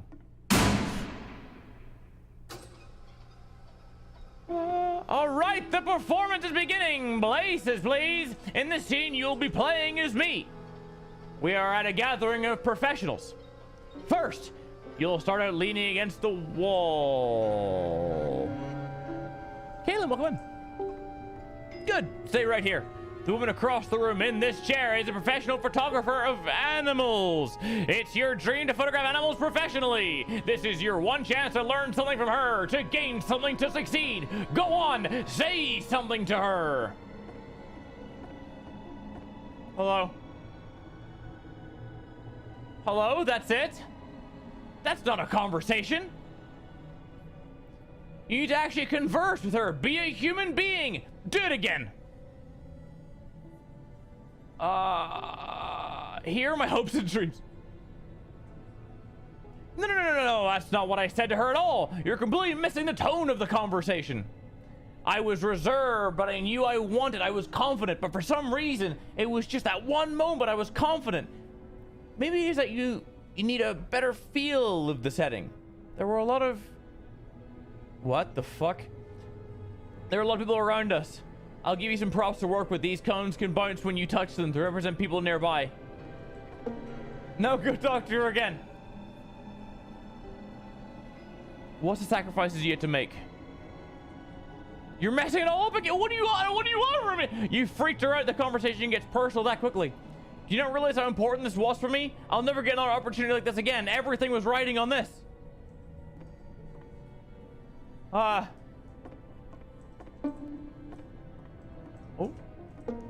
Try stepping back from the stage. There's the lamp.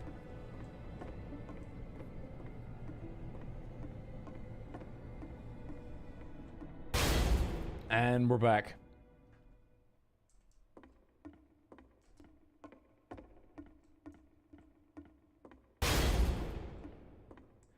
Okay, yes. The game ends this with is this working. eerie premonition of what's going to happen next in Coda's life. The solution to social anxiety, to fears of having to perform and having to chase success, the answer for Coda is to withdraw, to hide himself away. Which is what leads to scenarios like the stairs that slowed you down several games ago, where it just becomes harder and harder to access Coda's inner landscape because he keeps retreating. He just keeps backing away from possible connections to anyone other than himself. And to be honest, I didn't consider it very healthy when I first played this game. Right. You know, it looked to me like he was trying to justify the idea of just disconnecting yourself from the world. And that wasn't what I wanted for him or for his games. Because I feel like a lot of his games are inviting me to connect with this person, to bring him closer. But what can you do? After this, Coda went off and took another 5 months to make a new game. June 2010.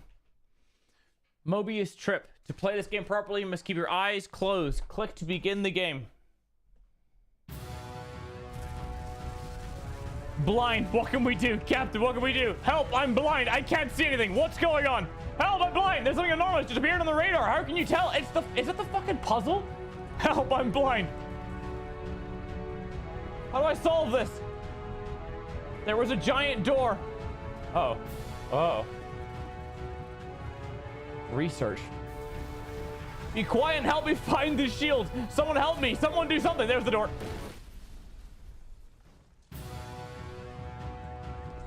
What? You should probably open your eyes if you haven't already. It's pretty much impossible to solve otherwise. And there is a solution, by the way. Someone talk to me.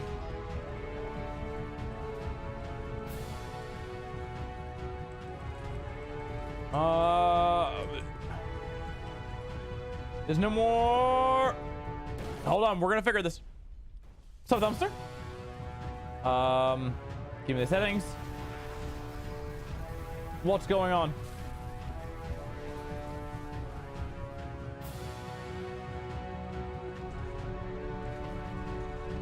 Don't let this be forever, maybe?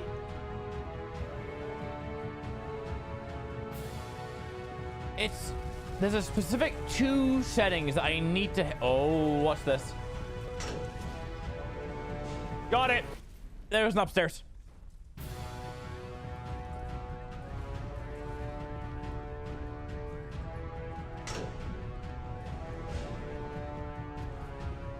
The only way to stop this is wait, what? The only way to stop it is to speak something that is honest. I can't keep making these. Yes, that's it. That's the truth. Uh-oh.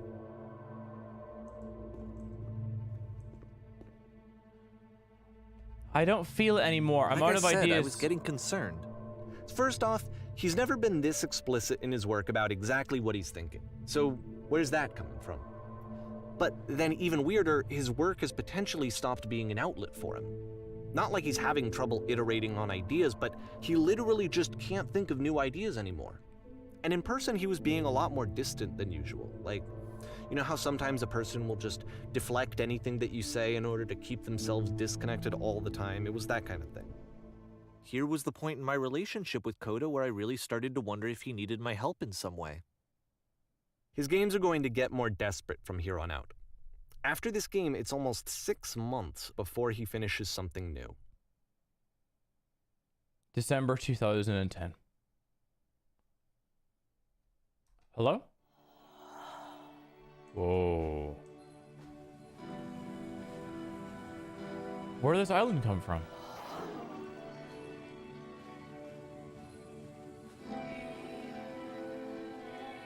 Is that a person? How lovely. It's been a long time since I've talked to anyone. What's wrong? You look lost. I mean, slightly. I'm completely out of ideas. When I try and create, I feel empty. I have nothing left to give in my work.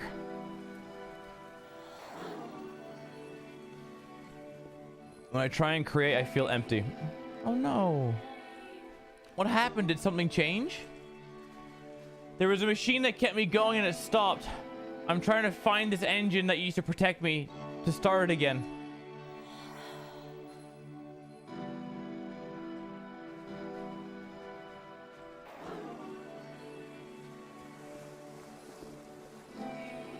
Wait, you're looking for a machine? I think I know where it is. It isn't far.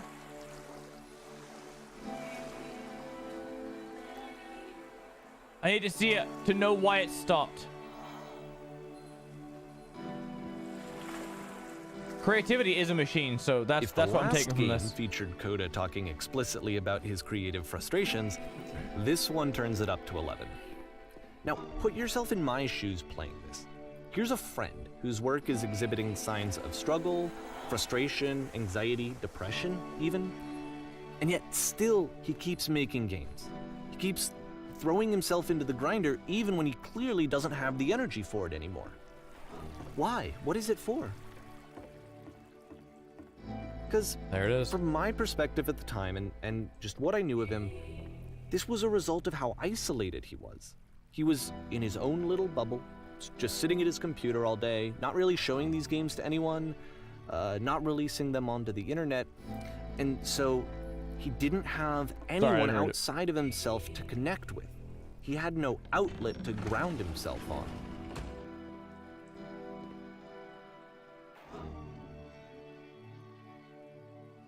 You have to close the first door.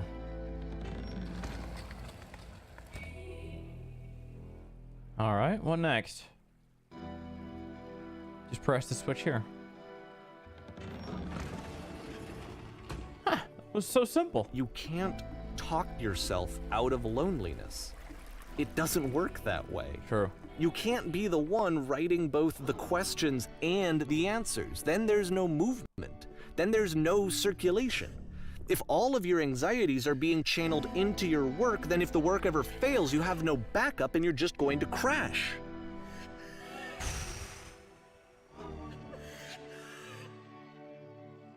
You have to say that game development is simple and joyous and that you love it 100% of the time. All right, making games is effortless. Sure, making games is easy. Okay, making games is simple. The crying is mad. Ah, that feels wonderful. But it wasn't true. Why did the walls just crumble? Why did I feel so awful when I said that? Don't worry about it, just keep talking. Keep saying that creation is easy. When I make games, I feel completely energized. Yes, that's wonderful. Keep going. Seeing this game at the time that he made it, it looked really unhealthy to me. I was watching him do this to himself, and I hated it. I hated seeing him so trapped. It's like, video games are not worth this amount of suffering. This is someone I really cared about. And I used to get so much joy out of seeing him create. For him to suddenly become angry and frustrated like this, it was the worst thing for me.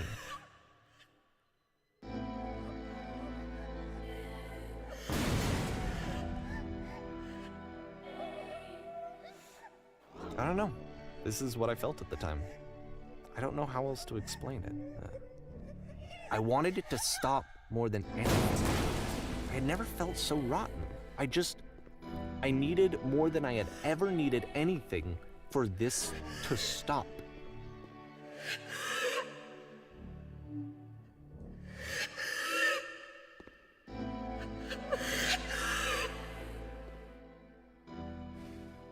But it didn't stop. After finishing this one, Coda takes another 7 months and comes up with a new game. Cora, hey man, I want to say, you've always been my go-to YouTuber since you began this journey. Since you had your first 1,000 subs, I think it was like 967 or something. From the Coca-Cola cornerstone, now I will always follow you. I love you, man. Corey, thank you. I mean, you've been here like a bunch of streams too. You've been here for a long time. Like, admittedly too long, but that's fine. It's about everywhere. Thank you for being here, and thank you for the 5, and thank you for just supporting me in my weird life. You've been here for a decade. Over a decade at this point, that's true. Damn, that's not 1,000.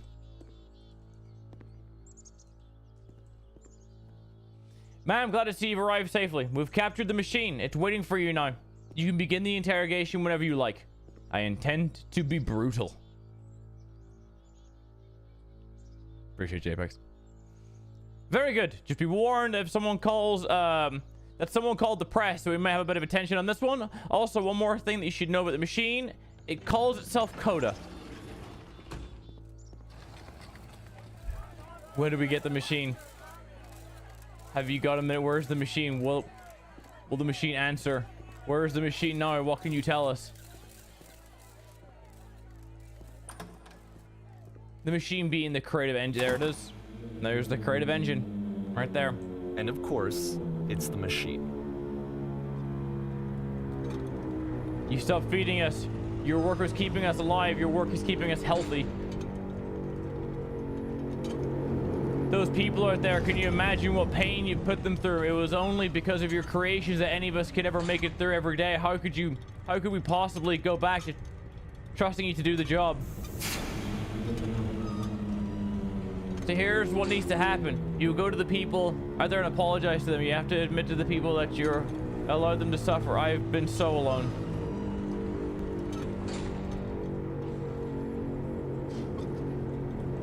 Oh.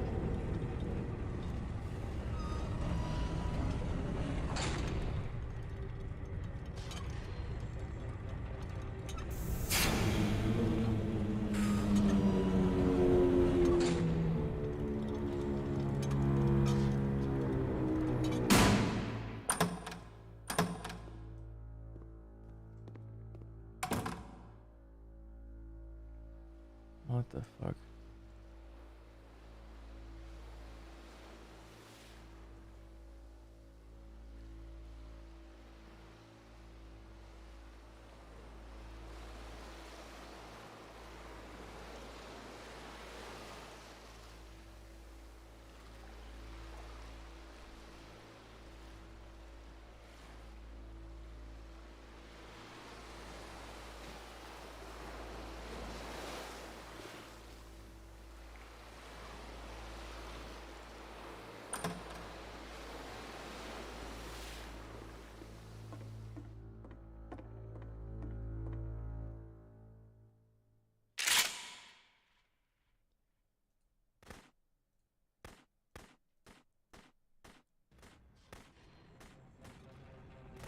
I'll make sure your work dies here. Coda, I'll make sure you're known forever.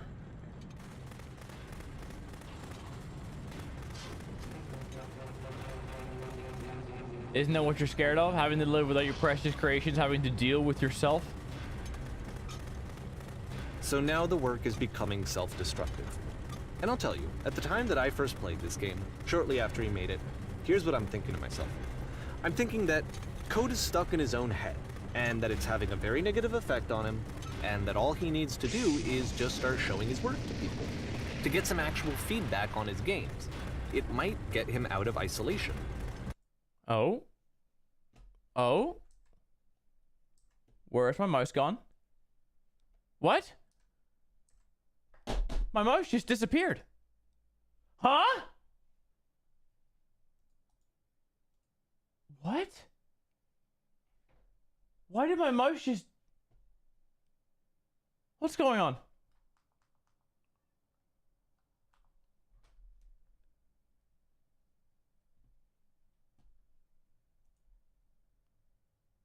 The mouse... There it is. There. Wait. Do you see it? It's at the bottom? No, you can't even see it. What the fuck?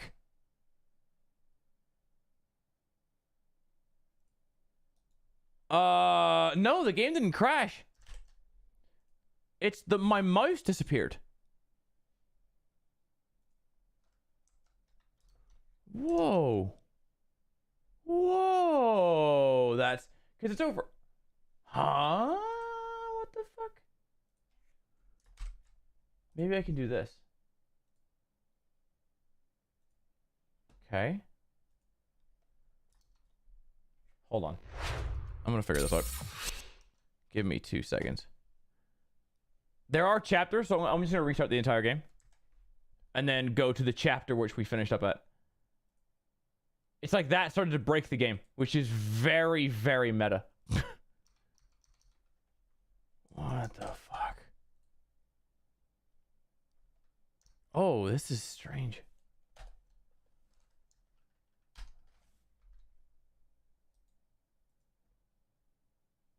It's the game is stuck on. Oh, this is strange. Do I have to restart my entire computer? Yeah. Look, I have to restart my, you can't even see it. I have to restart my entire computer. That's what happened. So what happened was the game crashed.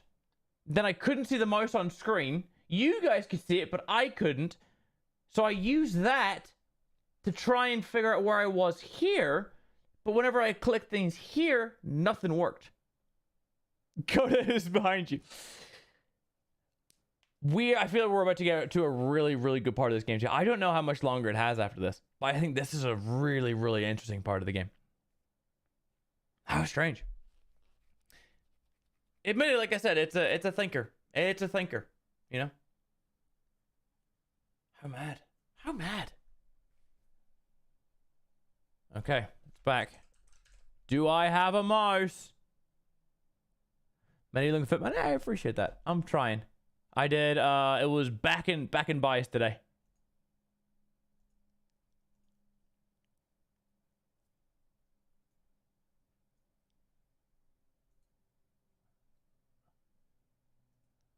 Hold on.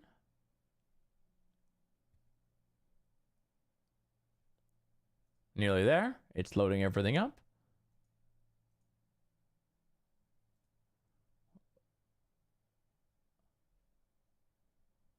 Three, 2, 1, and that's done. Good.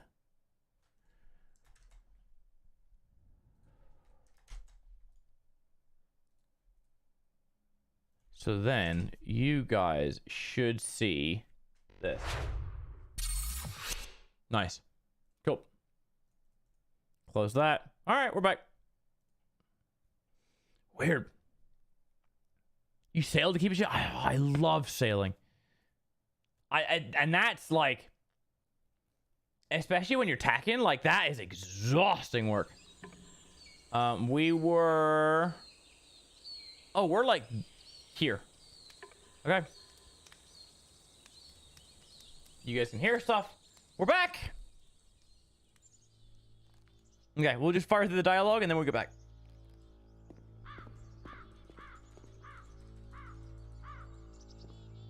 We've captured the machine. It is waiting for you now.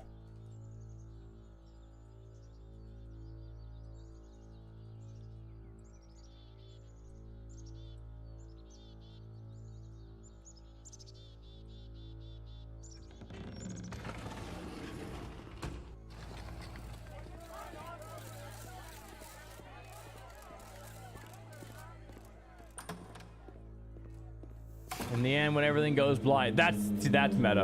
And of course, but sure. It's the machine.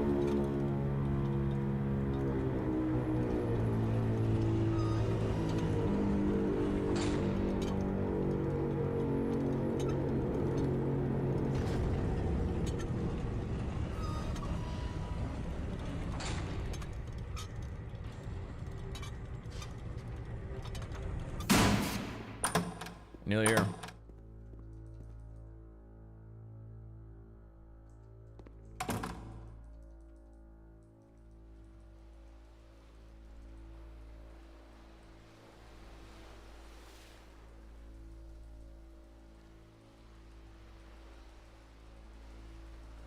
If that's how it works, genius, that would be insane. I don't think so, because my entire computer shit itself, but... Okay, we're back to where we were. We have the gun.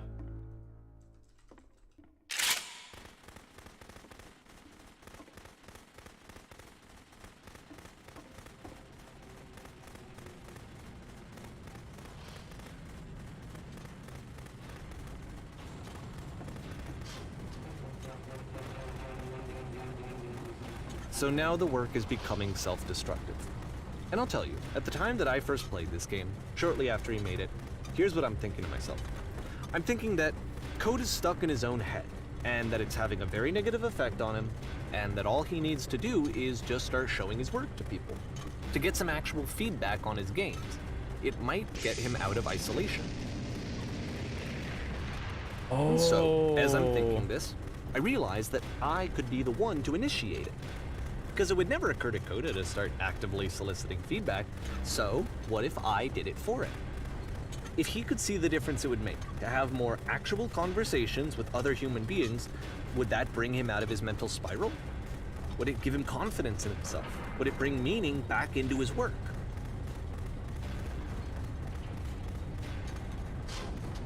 It's the staircase one.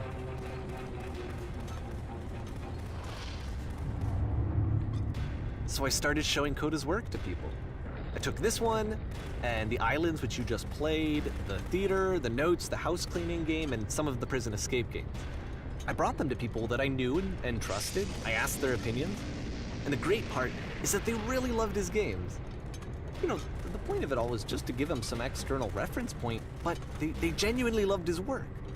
There was nothing for him to be afraid of.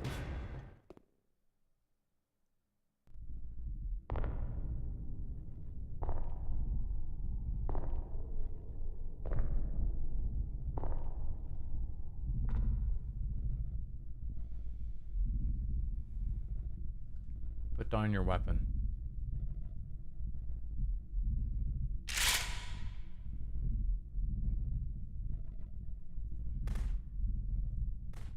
Can you see why I felt like this was the right thing to do? Because it's the thing that I always feel like I need, to be told that my work is good, that I am good. When someone really connects with a thing that I've made, when they see themselves purely in my work, there's nothing that feels better. So that's why I got to give that very same feeling to my friend. I did something. So I was saying 20 minutes ago. I felt like I'd done something good. Like I was a good person. I felt like there was a friend who was in trouble and was unhappy and maybe didn't like themselves, and I could fix it. If I could give him this gift, maybe I could fix the problem. When they told me how much they enjoyed his games, it was the best feeling. It was the absolute best feeling. It made me feel so happy. So beautifully, beautifully happy.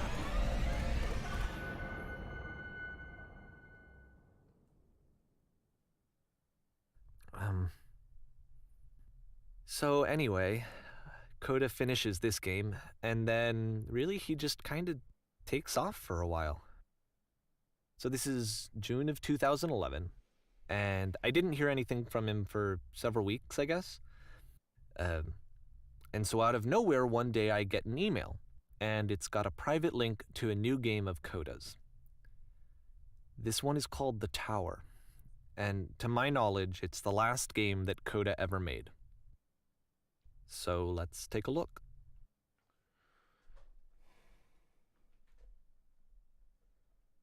The Tower.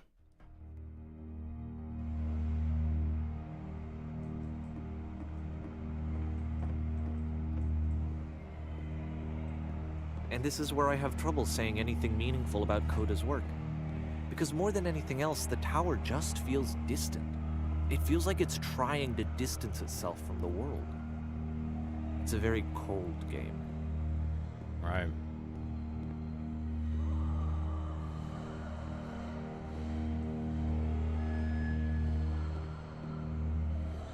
This room actually has a maze in it.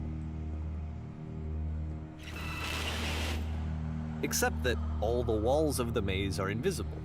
And then every time you touch one of the walls, there's this awful flashing and noise, so the experience is really miserable. The game goes beyond not being meant to be played, it actually seems to despise the player for trying to play it at all. But I do want to show you the rest of the level, so when you're ready to continue, press enter and I'll put a bridge over the maze.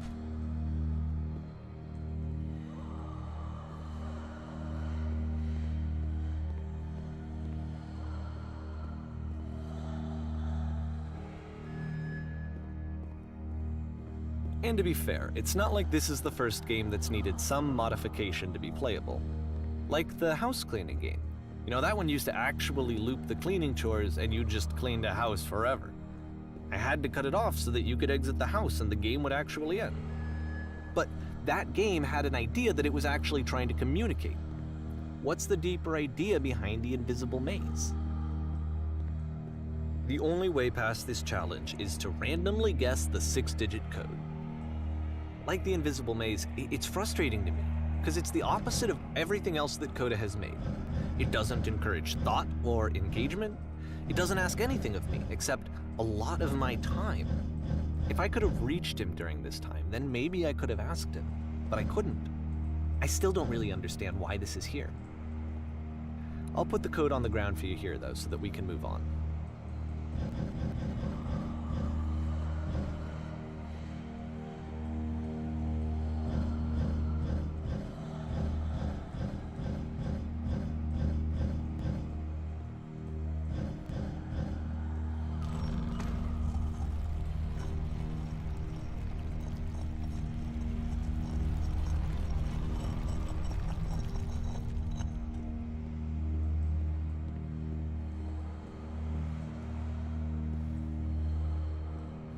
This is super sinister. That's why I'm kind of staying quiet. I don't really want to like ruin this atmosphere this game has created. The switch to open this door is actually on the other side of the door, meaning that it's literally impossible to solve from this side. So even if you somehow brute forced your way through the first 2 challenges and you got to this point, there's actually just no way to progress. And it's scary for me, the idea of Coda cutting himself off entirely, just saying, you know, that's it, that's the end of the conversation, not giving me any way to fix the problem. I feel like a failure, I guess, when I can't fix the problem. But I can open this door for you, so let me do that. Was I a failure for not understanding this game? I mean, I don't know why I would be. It's not like everything needs to have a solution, but I feel it somehow. I feel like I failed, and I don't understand why. I remember, it's June of 2011.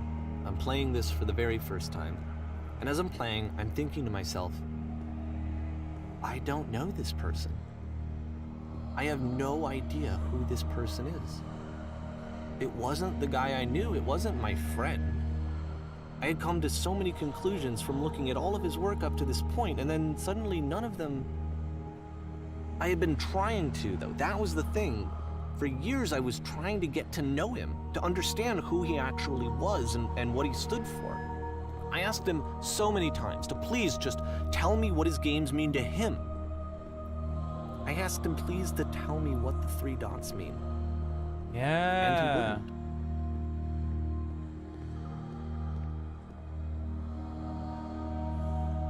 The obscure pink light. I just felt so strongly that if I could have connected with him, that if I could have somehow made his work my own, that I would finally be once and for all happy. It was that I needed to see myself in someone else. I needed to be someone other than me. But he stopped and left, and it felt somehow like I had failed.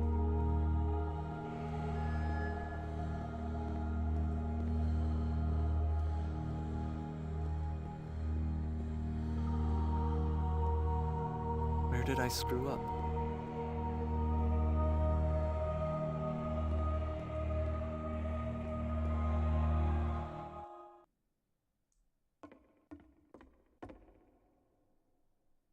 Dear Davey. I'm the reason that you stopped making games, aren't I?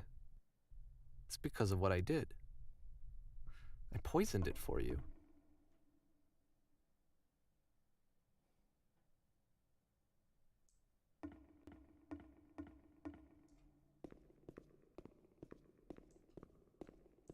I don't think I ever told you this, but when I took your work and I was showing it to people, it actually felt... it felt as though I were responsible for something important and valuable.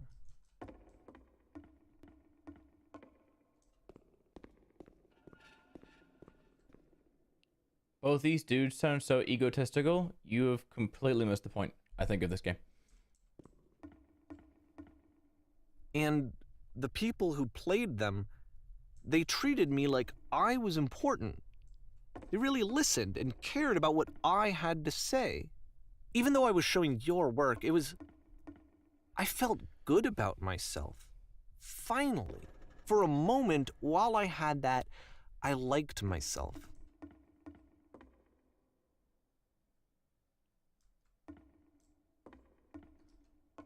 I did just wake up. That's fair. So harsh. I mean, if you're gonna have an opinion, I can have an opinion back. That's his life. No harm is done. Tis simply a communication. Oh, there is a door over here. Also, good morning. And then you stopped, and I didn't have anything left to show people. I just had to be with myself. And as soon as that happened, there was no feeling at all. Nothing. Less than nothing. What does that mean?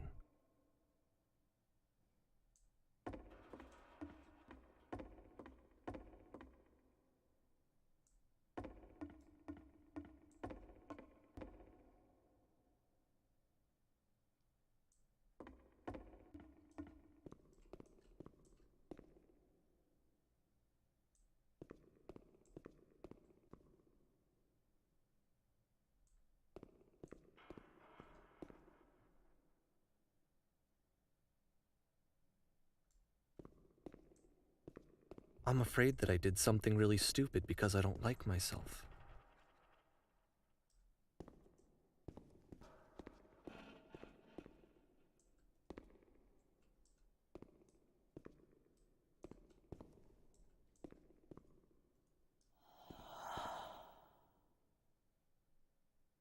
That's why I'm releasing this collection of your work, is because I haven't been able to find any other way to reach you. I've tried everything. And so a part of me has hope that if I put this compilation out into the world, and if I put my name on it, that maybe enough people will play it so that it'll find its way to you, so that I can tell you that I'm sorry. I know I screwed up. If I apologize to you truly and deeply, will you start making games again? Please, I need to feel okay with myself again. And I always felt okay as long as I had your work to see myself in. I mean, is something wrong with me? Because I know that I did an awful thing, and I'm doing it again right now. Like, I'm showing people your work, but I can't stop myself from doing it. That's how badly I need to feel something again, like I'm an addict. There has to be something wrong with me. Can I apologize? What if I tell you I was wrong? Will that work? Will that fix it? I don't know. I don't think it will, but there's nothing else that I can do. Just tell me what you want. I'm sorry. I'm sorry. Please, start making games again. Please help me. Please give me some of whatever it is that makes you complete. I want whatever that wholeness is that you just summoned out of nothing and you put into your work. You were complete in some way that I never was. And I want to know I want to know how to be a good person. I want to know how not to hate myself. Please. I'm fading, and all I want is to know that I'm going to be okay.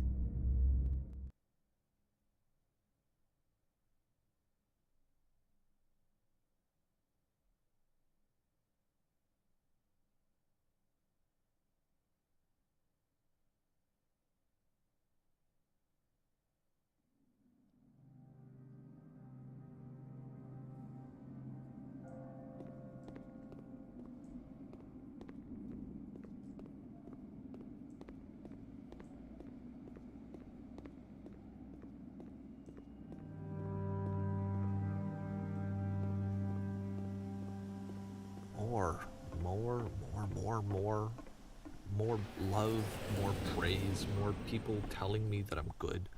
Always more. It's like a disease.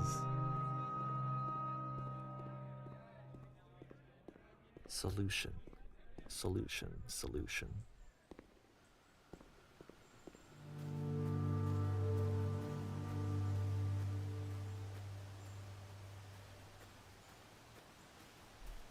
I guess if someone had told me ahead of time that he just really enjoyed making prison games, maybe I wouldn't have thought he was so desperate. I wouldn't have told so many people that he was depressed. Maybe he just likes making prisons.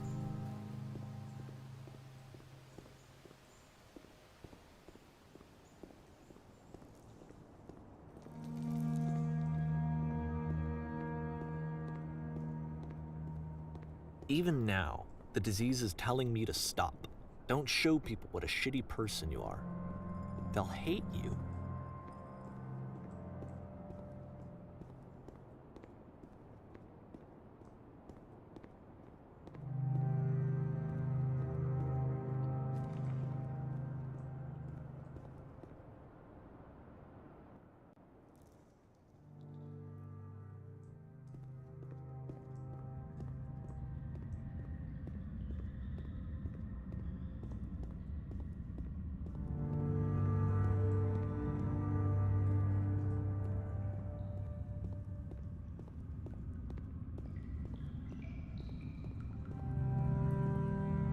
if I knew that my life depended on finding something to be driven by other than validation, what would that even be?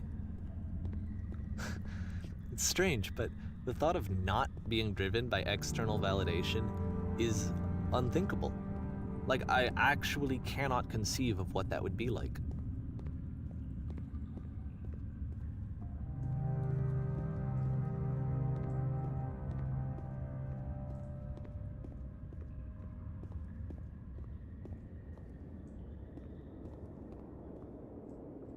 What now?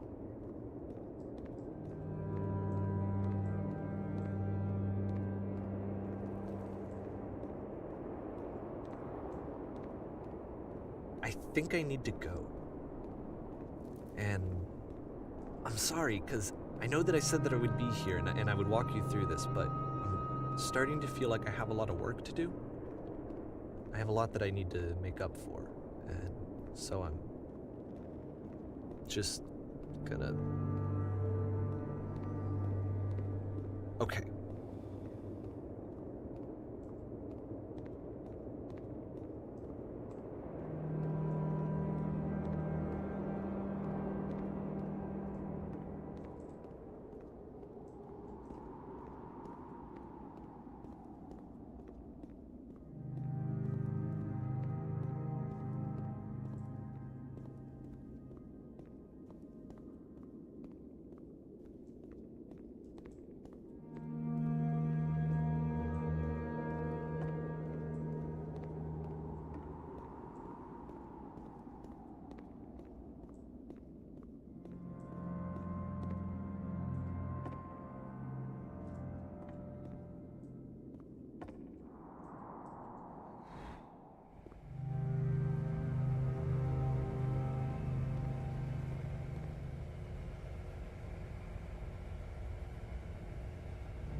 Turn back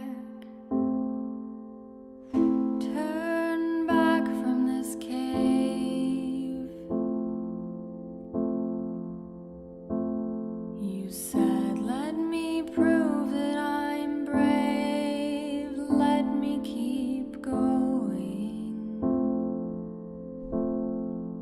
But the cave goes for miles and miles and miles.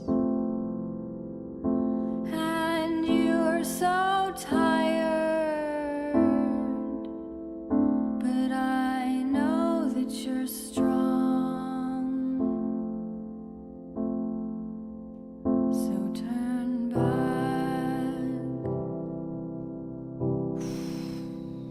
turn back.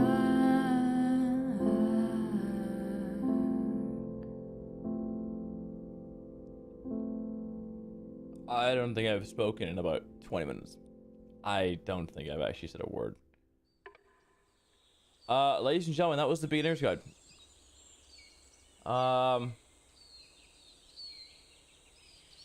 Whoa.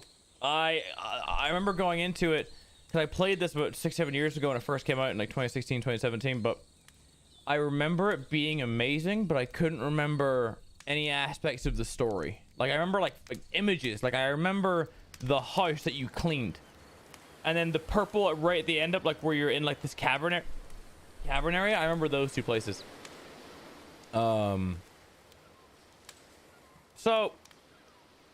here's the thing, and without getting like too crazy and too kind of deep into it or whatever, here's what I think.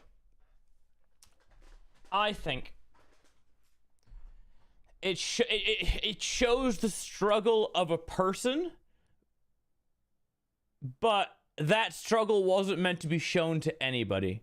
Someone found this, tried to help, even though that person didn't want help. They just wanted to be creatively free. And that kind of gets into what I was saying earlier, where creativity should be organically yours. That weird shitty art drawing that you did, that's organically yours. That piece of music that you wrote, organically yours.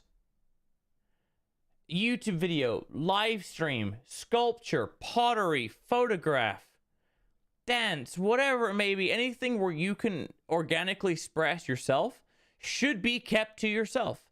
And it's very sad to kind of see the world that we live in nowadays, where so many people think, oh, you create art, you can monetize that, you can milk it for what it's worth.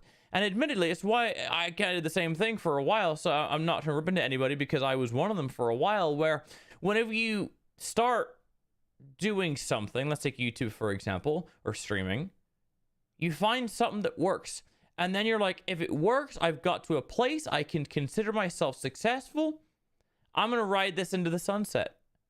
You lose that spark that kind of got you going in the first place, that part of your brain that makes you think, you know what, I want to explore a little bit today. I don't want to do the norm. I don't want to do what's on the trend. I don't want to do what everybody else is doing. I want to create a strange bit of content, and if you resonated with it, great, and if you don't, whatever.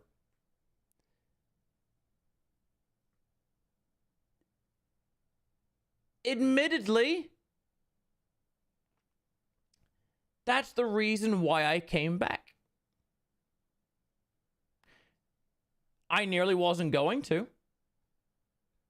And I did a trip where I went to the middle of nowhere, Texas, and I stayed in this thing. I stayed in this dome. I uploaded it to Instagram if you want to see what I mean by the dome. And I stayed there for 2 days. I had my phone on me, but I didn't have electronics for 2 days. And I sat with just my thoughts. And I asked myself the most important questions, which is, do I want to go back to this? Like, I felt like I kind of ticked every box, you know, like I've had crazy experiences. I've done things that a lot of people haven't done or won't be able to do. I got YouTuber of the Year. Cool. But the longer I sat there, the more that I realized that wasn't the reason why we did this. I remember my goal for my Melee channel was to get to 100 subscribers. And I did. And that took me like 3 or 4 months. And I fell in love with learning how to edit and learning how to create and learning how to do stuff. I remember I just sat there and I was like, I have all these ideas. I my friend of mine who was also kind of a nerd in school, we used to do like cloning videos and After Effects in school. We used to take our cameras and like do like portal effects and After Effects, and it was so bad, but it was fun and it was us. No one saw it. I don't even know if it's not online. It never will be. It's lost to an old camera. But I remember I thought about that in the forest. I thought about that when I was in the middle of nowhere. I'm like, I missed the reason why I got into this, which is to see what's next. It's so easy to do what everybody else does. This animation style is popular. This style of music is popular. This style of YouTube content is good. This, whatever. Or find what's fun for you. It's like I said kind of, at the beginning of this video, I'm fucking strange. I understand that my personality isn't for everybody. I look weird without my glasses. I apologize. I understand that my weird personality isn't for everyone. There was a point where I changed my voice from my Northern Irish accent to an American accent just so people could understand me more for videos. I changed my entire fucking voice. I changed my person. I changed who I was just so I could try and be something that people thought was cool.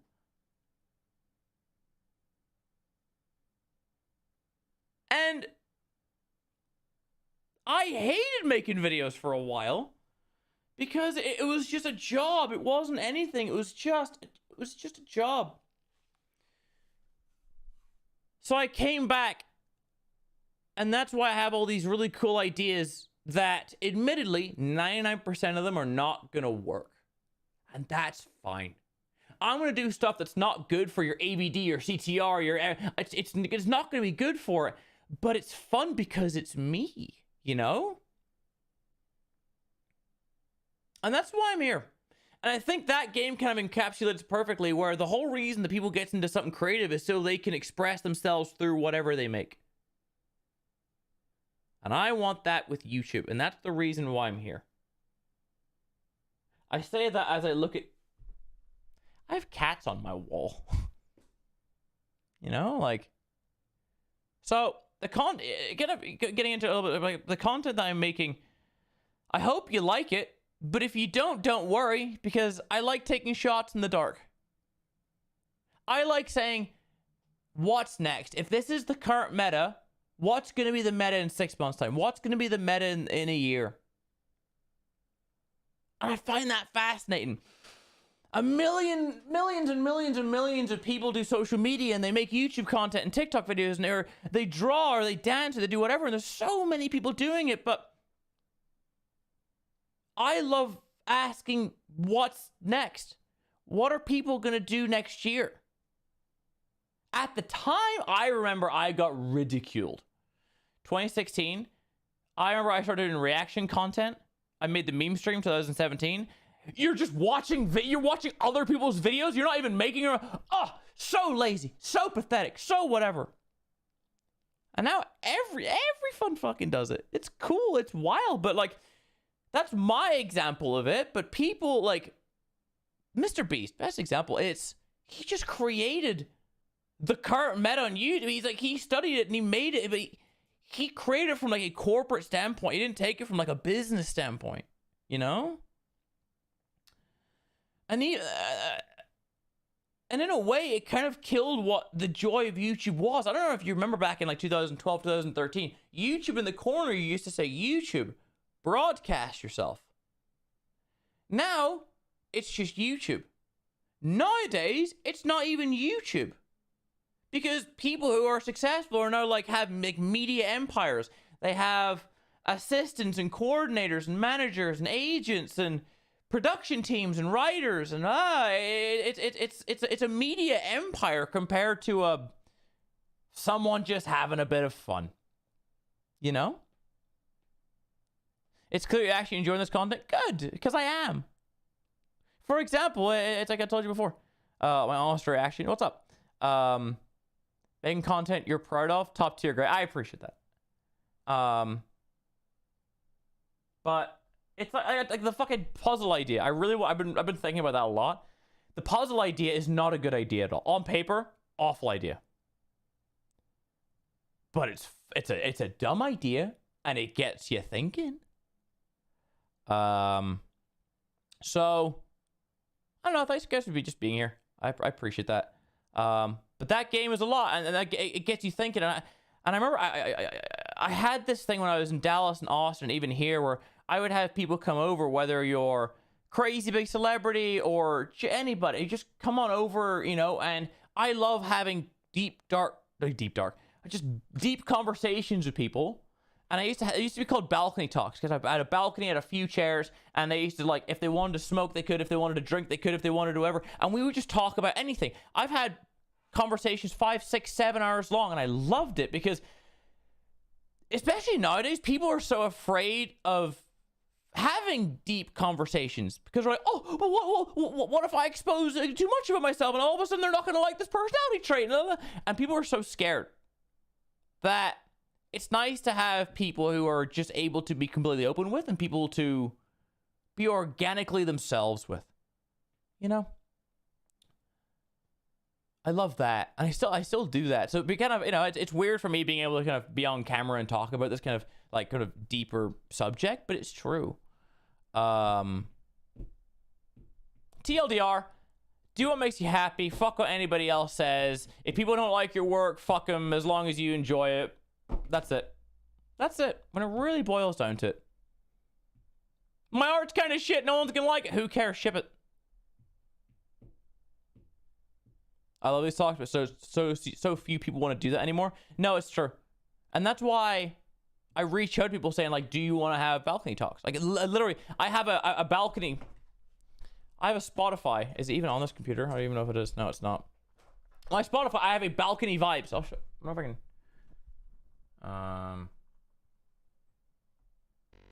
Oh, that's just memes. Hold on.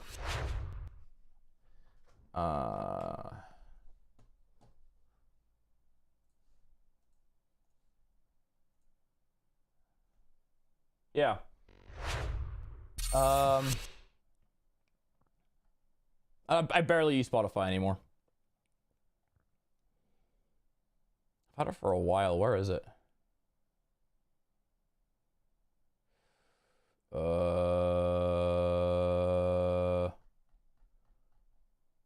Where is it? There it is. I saw it. Balcony vibes. Yeah, this is it. And it's very, very chill R&B. It's really good background music. And I play this, and we just talk for hours and hours and hours. Yeah, there you go. 2021, I made this playlist. This is a phenomenal playlist. Like, it's like, you know, real nice, really nice. Is it public? Maybe. Copy link to playlist. I mean, if you guys want to follow, feel free. There you go. I did that link work? But this is good if you want to, if go on a walk and just think, have this on in the background. Got someone to hear it. What? You know what I mean? Make amends and stay alive. Heard some snakes coming towards my way. Take a yes. Go then. I saw this guy live. It's phenomenal. Actually, the day before my New York show, I saw this with Panda for his 30th birthday. And that's a memory that, you know, even though we don't talk anymore, I still cherish, because this is a phenomenal night. Phenomenal night.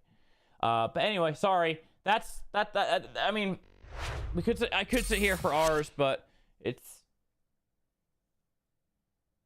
I don't know. Maybe it's just weird being, is it someone who's opening up on the internet? What do you mean? Oh, disgusting. But I hope watching that game, even just listening to me talk, you know that thing that you always wanted to do, but you keep putting off? Fucking just do it. Who cares? Who fucking cares? Go draw. Go be an amazing garbage man. Go be, I don't know, play the fucking didgeridoo. Because it's still here. Go do anything. But don't do it because anybody else told you to. Don't be like, you should play guitar because so-and-so plays guitar. You should play drums because so-and-so played it. Well, I really want to play a pin whistle. Play your fucking pin whistle. You know? And love every second of it. Don't, like, even like for me, like I make music and I stopped making music for all because I would love it for like months on end and then I would stop because I would get to the point where I would might be releasing something and I'm like, no. And all of a sudden it started to transition from like, it went from a hobby to a job. And that's when it started to get super dangerous. And I miss music production because of that. But also, I will be doing music production streams, honestly, very, very soon. But yeah. If you make it to an hour live, hell yeah. I'll be live Saturday or Sunday this week. Or this weekend. Tomorrow, I have a video going up. And Saturday or Sunday, I'll be streaming. If not, I'll be video stream. And then next weekend, I won't be here because I'll be at EDC. But yeah, go be happy. At the end of the day, go do what your soul wants. That's it. Go do what makes you happy. Fuck everyone else and their opinions. Who gives a fuck? Go do that thing that you've been putting off. That's your homework, okay? And hopefully in the next stream, you guys can tell me about some of the stuff that you restarted again. Can you post a Spotify on your page? I mean, that is my Spotify. I don't know what other playlists you can see. Is it Character of the Motherland time? Benji, in a bit. I'm actually gonna go sit on my balcony myself. That was deep. That was a lot. But thank you guys for being here as always. And just go be happy. Go be good. Go tell your mother you love her. I'm gonna go. I'm gonna go chill. Probably cry. I'm an emotional dude. Don't care. You love painting. You started that game. Let's go, Caitlin. Let's fucking go. I mean, it's kind of weird to play ball, but I guess we play ball. Yeah, this has been a fucking hell of a stream. Appreciate you guys. Go be happy. Thank you. Be good. Be safe. Bye. Yeah, this is weird. But we'll do it for tradition.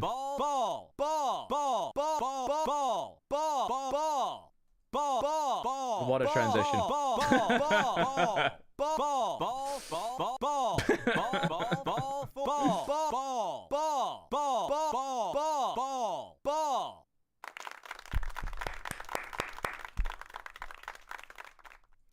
Also as well, I'm not gonna say what it is, but I think this is the stream that made me realize, like, hey, I have some really weird ideas that I'm kind of putting off. I've been putting off for a while because I'm like, no, it's weird. No one's gonna like it. No one's gonna show up. I'm just gonna go do them. So over the next month, you're gonna see some really, really weird fucking content that you're not gonna see anywhere else. Whether it's good, whether it's bad, who fucking knows? We'll figure it out in time. Appreciate you guys. Have a good weekend. I'll see you at the weekend. Bye bye.